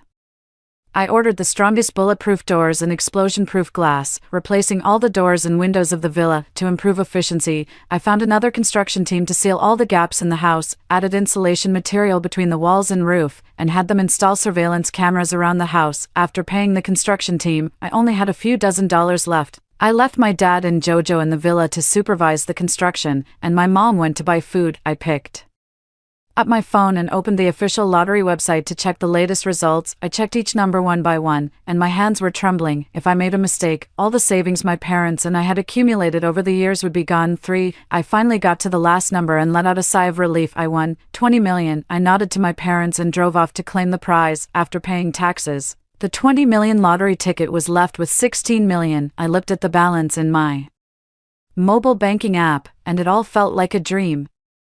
I drove to pick up my mom and we went to stock up on supplies. Fortunately, my mom can drive, so we went to a car rental company and rented a larger vehicle. We rented a warehouse to temporarily store the goods. My mom contacted local brand agents and manufacturers under the pretense of opening a supermarket. She was responsible for stocking rice, flour, cooking oil, and seasonings. I ordered 30 boxes of canned food, 30 boxes of compressed biscuits, 30 boxes of instant noodles, 100 boxes of chocolate, nuts, and all sorts of snacks and frozen food I like online. Half of the delivery addresses were filled in as the warehouse, and the other half were delivered to the villa. This way, the target wasn't too obvious, and it also reduced our transportation burden. Afterwards, I went straight to the frozen food market and ordered beef, mutton, chicken, pork, seafood, and various other meats, asking them to deliver to the villa in 10 days. The construction team leader promised me that they would finish in 10 days, which would also allow me to avoid them. Then I went to buy various vegetables and fruits, and asked them to deliver to the villa in 10 days. Next, I ordered drinking water, with each barrel being 18.9 liters, and I ordered 700 barrels directly. I asked the vendor to deliver half to the villa and half to the warehouse. I had stocked up on food supplies, and it was getting dark, so I returned to the villa. My mom also finished a day of stocking up, and after learning about her day's achievements, I couldn't help but exclaim that the older ginger is spicier. With my mom around, I am not worried at all. In the evening, the three of us organized the supplies delivered to the villa. The villa has 3 floors, with 2 floors above and 1 basement. Fortunately, there is enough space. We divided the supplies into 2 parts and placed them on the upper floors and in the basement. Mom has set tasks for us for tomorrow, and my dad is in charge of supervising and organizing the supplies we bought. Mom is in charge of stockpiling toothpaste, toothbrushes, and other supplies, sanitary napkins, and various medicines. I am in charge of stockpiling various warm clothing. After finishing the day's work, I opened my phone, and there were all messages from Leaf asking questions. Honey, was the number you told me correct? Honey, reply to my message as soon as you see it. What are you doing? Reply to my message quickly. Where are you? Hurry up, I have an emergency.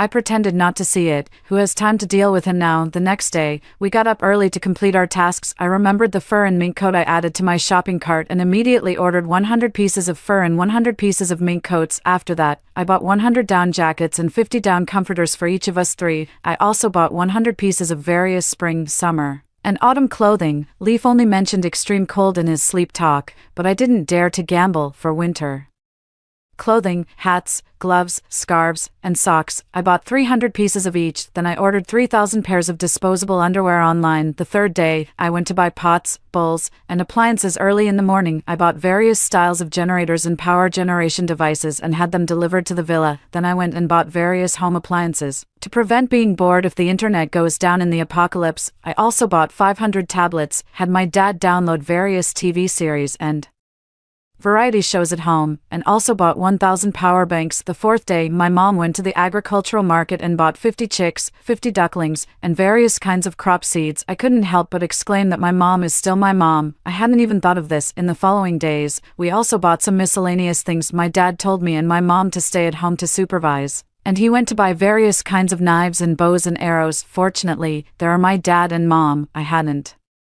even thought of this yet. The construction of the villa was soon completed, and the items in the warehouse also arrived. At this time, there were still 4 days until the apocalypse. Leaf mentioned the temperature had dropped a lot, but since it was winter, people didn't think much of it, just thought this winter was especially cold. We urgently transported the items from the warehouse to the villa. After working so hard for so many days, we have all become quite thin. Finally, on the day before the apocalypse, I returned to my home with Leaf, for I know he is going to pick up his Moonlight, Maeve, today. I couldn't help but laugh before even entering the house. With Leaf's thick head, I don't even need to cause any damage. He didn't even change the door of the house, although the door of my house was chosen to be strong when it was renovated. By the time of the apocalypse, it might not be able to hold if too many people come. I entered the house, and it was full of supplies. I knew Leaf didn't have any money, and he was even taking out online loans to maintain his rich kid image. The money he borrowed was only enough to stock up on supplies. I took pictures of all the supplies, then added my WeChat secondary account to the owners group. My father was waiting downstairs in the car, and we took out most of the supplies from the house together. I carefully moved the storage bed, and just like the saying, a rabbit has 3 holes, Leaf had still hidden some supplies in down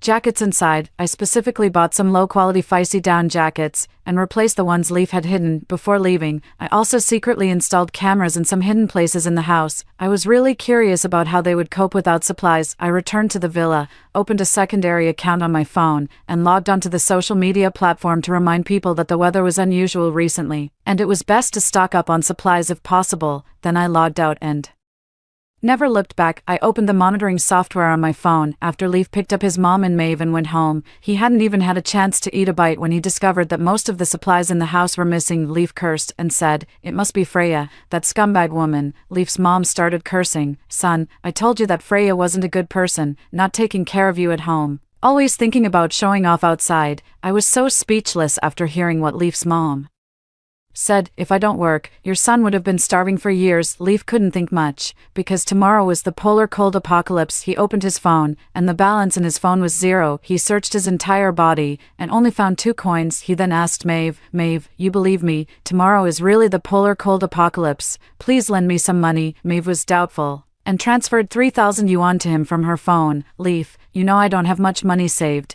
I only have 3,000 yuan left now. I'm giving it all to you." I saw the monitor showing Maeve's balance at 3046.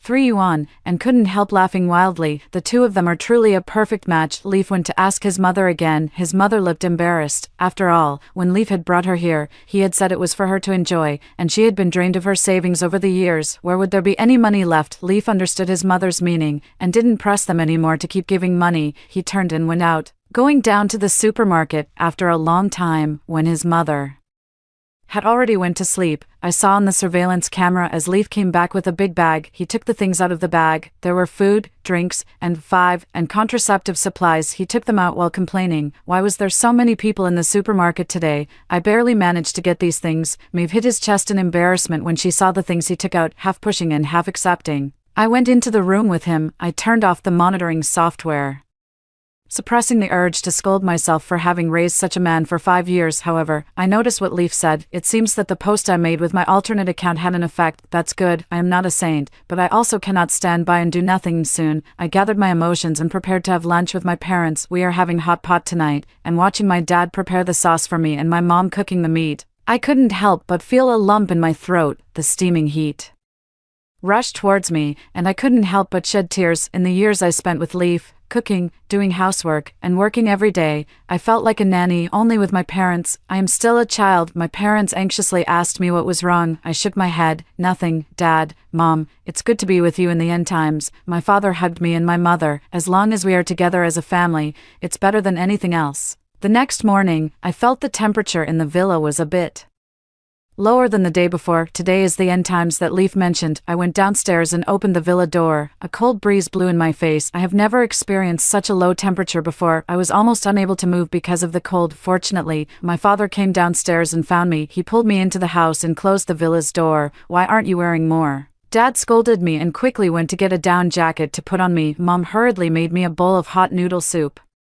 After finishing a bowl of hot noodle soup, I finally felt like I had recovered. It seems that the apocalypse has really come at this moment. Dad took out a radio and adjusted it. A clear and powerful voice came from the radio. Residents, please prepare your supplies in advance, including but not limited to food, drinking water, and daily necessities, to ensure that basic living needs are met. The government will also arrange for relevant rescue efforts. Please believe that winter will eventually pass, and we look forward to the arrival of spring. I was originally a bit confused about the future, but at this moment, I felt more determined. Winter will eventually pass, and spring will definitely come. My parents and I agreed to start exercising from today, for 3 hours every day, to strengthen our bodies. I looked at Jojo and patted its head. You can't fall behind either. Jojo meowed once, and gave me an annoyed look. After all, we don't know how long the apocalypse will last. I went to check on the chicks and ducklings my mom bought. Listening to their chirping sounds, I felt a sense of vitality. I had lunch and ate the braised pork with rice my mom made. The braised pork was bright red, not greasy, and melted in my mouth, and it was even better with rice. I ate 2 bowls of rice, got full, and took a walk around the villa to digest, then went back to my room. I picked up my phone and found that Leaf had called me several video calls. It seems they too have been cozying up and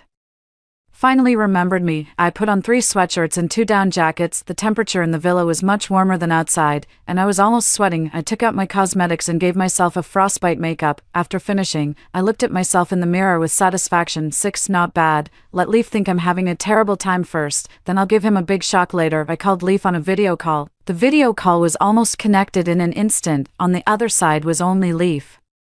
Wife, where are you now? Did you take the things at home? When Leaf said the word wife, I heard a faint cough from a woman on the other side. Well, the little lover is not happy. I pretended to be very panicked. Honey, I'm still at the hotel on a business trip. It's so cold here and I'm so scared. When Leaf heard that it wasn't me who took the things, he couldn't help but laugh. Honey, what's wrong with you? Leaf pointed the camera at his stockpiled supplies. Do you see that? I looked at the video of the pitifully small amount of supplies, which wasn't even 1/10 of what I had stockpiled, and it was embarrassing to show off, but I still pretended to be surprised. Honey, you're so amazing. I'll go home right now. With these things, we'll definitely make it through the winter. You little prostitute, you still want to use my son's supplies. I'm telling you, no way. Leaf's mother's big face was pushed onto the screen. Leaf laughed mockingly. How shameless you are. Still wanting to use my supplies. He pointed the camera at himself and Maeve. All of this is for my Maeve. Maeve shyly hit his chest. Shameless. Then, Maeve turned to me again and said, if it weren't for the house, Leaf wouldn't be with you. You don't know, do you? Leaf told me that every time he sees your face, he wants to throw up. After saying that, Maeve covered her mouth and giggled. Leaf smiled indulgently at Maeve and continued, from now on,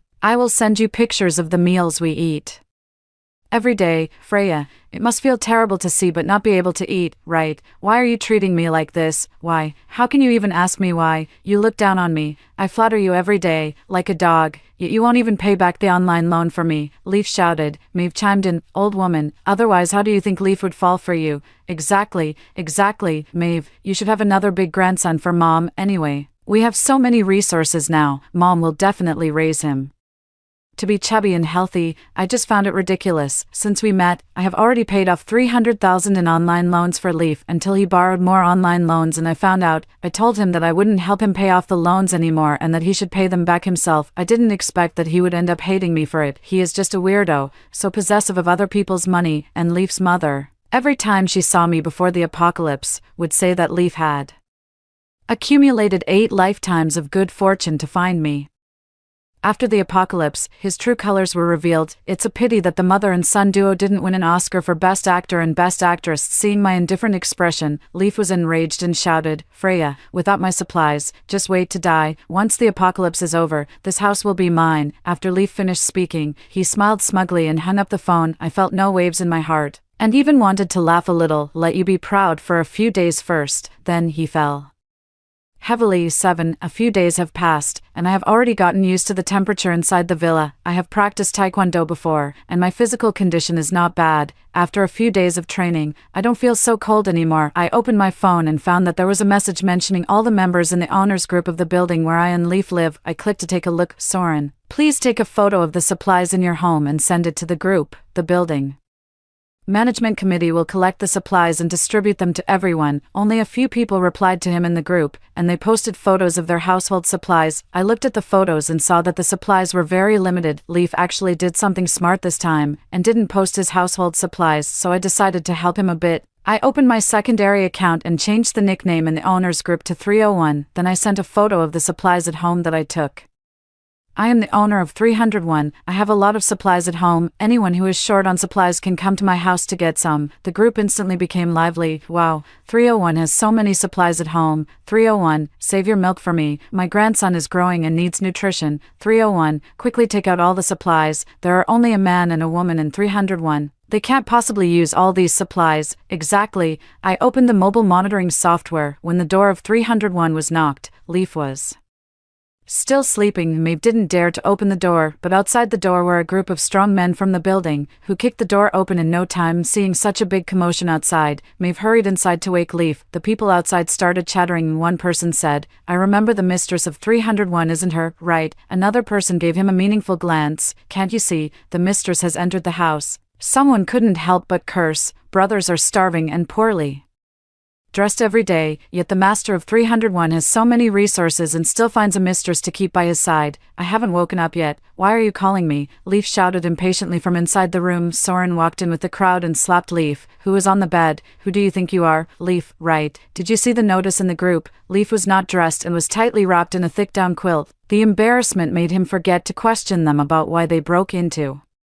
his house. He picked up his phone, saw the messages in the group, and naturally saw the picture I sent. Leaf quickly explained, "Soren, I don't even know who this person is, he must be framing me." Soren smiled and said, "Isn't it easy to find out if it's a frame-up, brothers?" The few strong men that Soren brought started rummaging through the house. Leaf stood up wrapped in a blanket, wanting to stop them but couldn't. Maeve also tried to intervene but was pushed aside by a strong man. Soon they opened the pantry in the house and saw the supplies. At this moment, Leaf didn't care whether he was dressed or not, and hurriedly lay on the supplies, fearing they would be taken away. The strong men quickly kicked him aside and began to move the supplies. Leaf's mother exclaimed, "How dare you hit my son?" After saying that, she started beating the several strong men with punches and kicks. Soren and his group had already killed people and seen blood before, so this old woman was no longer intimidating to them. One strong man stepped forward and grabbed Leaf's mother by the head, smashing it against the wall. After a few blows, Leaf's mother became motionless. Seeing this, Leaf no longer had any will to resist. He was trembling with fear and curled up in a corner. Soren looked at Leaf and laughed mockingly. "You're not a man at all." Suddenly, Soren noticed Maeve and laughed menacingly as he approached her. Maeve looked to Leaf for help. As I expected, Leaf lowered his head, avoiding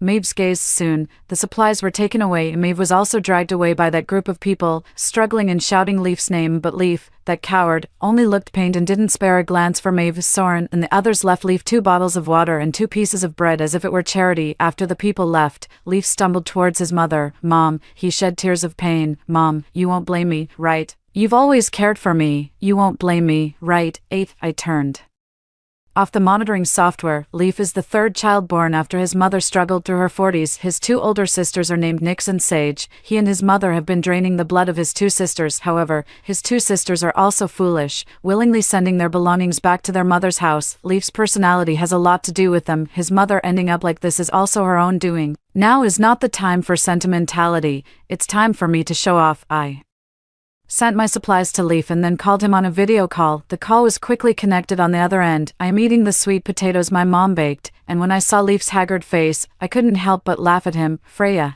are you lying to me? You must have sent my supplies to the owner group." "Oh, so what?" I laughed indifferently. "Anyway, your supplies won't be given to me. It doesn't matter who gets them." Leaf's expression turned fierce, then changed to pleading. "Wife, where are you? Can you come pick me up? They are so scary, they killed my mom, and they will kill me too." Leaf continued with tears and snot. "I was wrong, wife, come pick me up. I will break up with Maeve and be with you properly. Am I a garbage dump that collects all kinds of trash? Besides, isn't this your good Soren from the last life? Didn't you want to give me to him? In this life, I will let you 2 brothers be happy. Did you also reincarnate?" I couldn't help but laugh to the point of tears. No, but I have to thank your habit of talking in your sleep, otherwise I wouldn't have been so well prepared for the apocalypse, and I wouldn't have had the chance to win the lottery. I knew it was you, that cheap woman, who was up to no good. I should have killed you early on. What a pity. It seems you have to die before me now. Leif seemed to have thought of something, and he revealed a sinister smile. Freya, no matter where you are, I will find you. After saying that, he hung up the phone. I opened the surveillance software and saw him searching around, muttering, "Bitch, did you install surveillance at home?" I watched the screen go black, then switched to the next one. The screen went black again, and I switched to the next. How could I not expect to be discovered by him? I installed a total of 10 cameras. There's nothing I can't do that he can't think of. Finally, there were 4 cameras left. Late at night, Maeve returned. Her hair was disheveled, and there were obvious handprints on her face, her eyes filled with despair, like a rag doll. Leif glanced at her, showing no concern, but instead accused her. "Didn't they give you something to eat?" Maeve looked at Leif in disbelief. "Leif, are you still not a man?" She grabbed Leif's clothes. "If you're a man, go kill them." Leif pushed her away. "Enough. If you really care so much about these things, why did you get involved with me?" Leif continued to stab her in the heart. "You go keep Soren company, get more supplies. It'll be better for both of us." Maeve's expression was already numb. She was indeed Leif's ideal woman, and at this moment, his heart was also a bit soft. He opened the floorboard and took out a loaf of bread and gave it to Maeve. "Eat it." Maeve took it, her expression numb, just mechanically stuffed it into her mouth. After eating the bread, Maeve smiled. Leif thought Maeve had finally come to terms, and said with relief, "I'm glad you've finally accepted it. Spending time with Soren and getting some supplies in return isn't a loss." Maeve nodded and said, "Thank you, I will definitely repay you well." After saying that, Maeve got up and walked out. After watching all of this on the surveillance, I couldn't help but feel a bit emotional. I originally thought that Leif just didn't like me, but his white moonlight ended up in such a situation. To him, I was just a big fool who gave him money, and to him, Maeve was someone who could be discarded at any time. After all, he is just a selfish, self-serving, shameless person. 9. After having the pan-fried buns made by my mom for breakfast, I opened the surveillance software again. I found that Leif's head was smashed and he was lying on the ground. I quickly clicked on the replay. Who is really eliminating harm for the people? It turns out that not long after Maeve left, she came back with Soren and a group of people. "It's right under the bedboard." She pointed out to Soren where Leif had hidden the supplies. Leif was still asleep when someone yanked him up and threw him to the ground.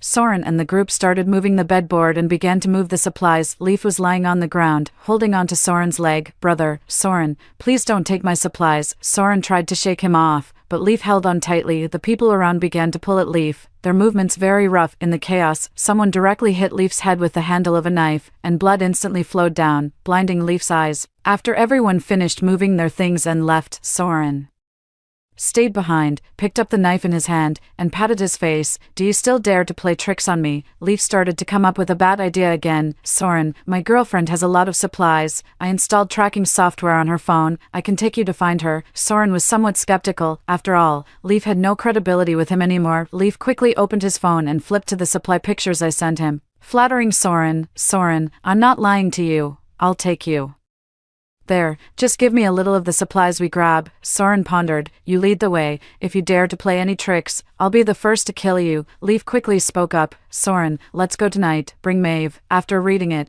I felt a bit restless and couldn't help but want to curse. Fortunately, I had already renovated the villa, so they can't get in. There's no door. I told my parents about this matter. Dad showed the bow and arrow he bought before the apocalypse. "Don't worry, daughter. They can't get in." Mom was still cautious as always. "We don't know when the apocalypse will end, so let's not use the bow and arrow if we can avoid it." Didn't Freya say to replace their warm down jackets with inferior ones? We can just throw a few buckets of water on them. My eyes lit up. With the temperature outside, if they get splashed with water, no matter how many layers they wear, it will only become a burden for them. 10. 1 week later. Ever since I heard Leif and Soren's plan on the surveillance, my parents and I have been taking turns watching the villa's monitors. I didn't expect them to arrive a week later. My parents each held a large basin of icy water, standing on a ladder, hiding themselves behind the courtyard wall. I looked at the surveillance software on my phone. I remember Maeve was wearing 3 down jackets when she left. At this time, one of the 3 down jackets was on Leif, and the other 2 were on Soren. I realized that Maeve was probably in serious trouble. I Still asked, "Where's Maeve?" That bitch actually sneaked away with our supplies in the middle of the night. At this moment, I noticed there was blood on Leaf's knife. Leaf and Soren exchanged a smile. Of course, we would skin her alive. I felt a wave of nausea. These two truly deserve to die. Leaf and Soren walked to the villa door and began to chop at the door with their knives. "Nature is useless," Leaf shouted. "Freya, hurry and let us in." He flashed the knife in his hand. "Otherwise, you'll be in trouble." Splash. At my command, my parents moved in unison, and 2 large basins of water fell from the sky. Leaf and Soren were suddenly splashed with ice water. The 2 of them shivered suddenly. Then, the biting cold began to invade them. Leaf hugged himself, feeling colder and colder. "Freya, help." He hadn't finished speaking when he fell to the ground. Leaf and Soren began to take off their down coats. I know. This is the abnormal phenomenon of removing clothes before dying from hypothermia. As the 2 of them took off more and more clothes, the scene became somewhat unbearable to look at. I quickly turned off the monitoring software. It's so shocking. At noon, Mom took out the ingredients and the copper pot, and we had hot pot lamb, the rich sesame sauce wrapped around the lamb. At this moment, I only felt happiness. 2 years later, I put on my heavy down jacket as usual, planning to go for a run in the yard. As soon as I opened the door, I felt something was off. These clothes fit just right usually. Why am I sweating today? I realized something and ran back into the house. I saw Dad adjusting the radio. A noisy sound came from the radio, then gradually turned into human voices. "No winter lasts forever. No spring skips its turn." Tears blurred my vision, and I knew spring had arrived.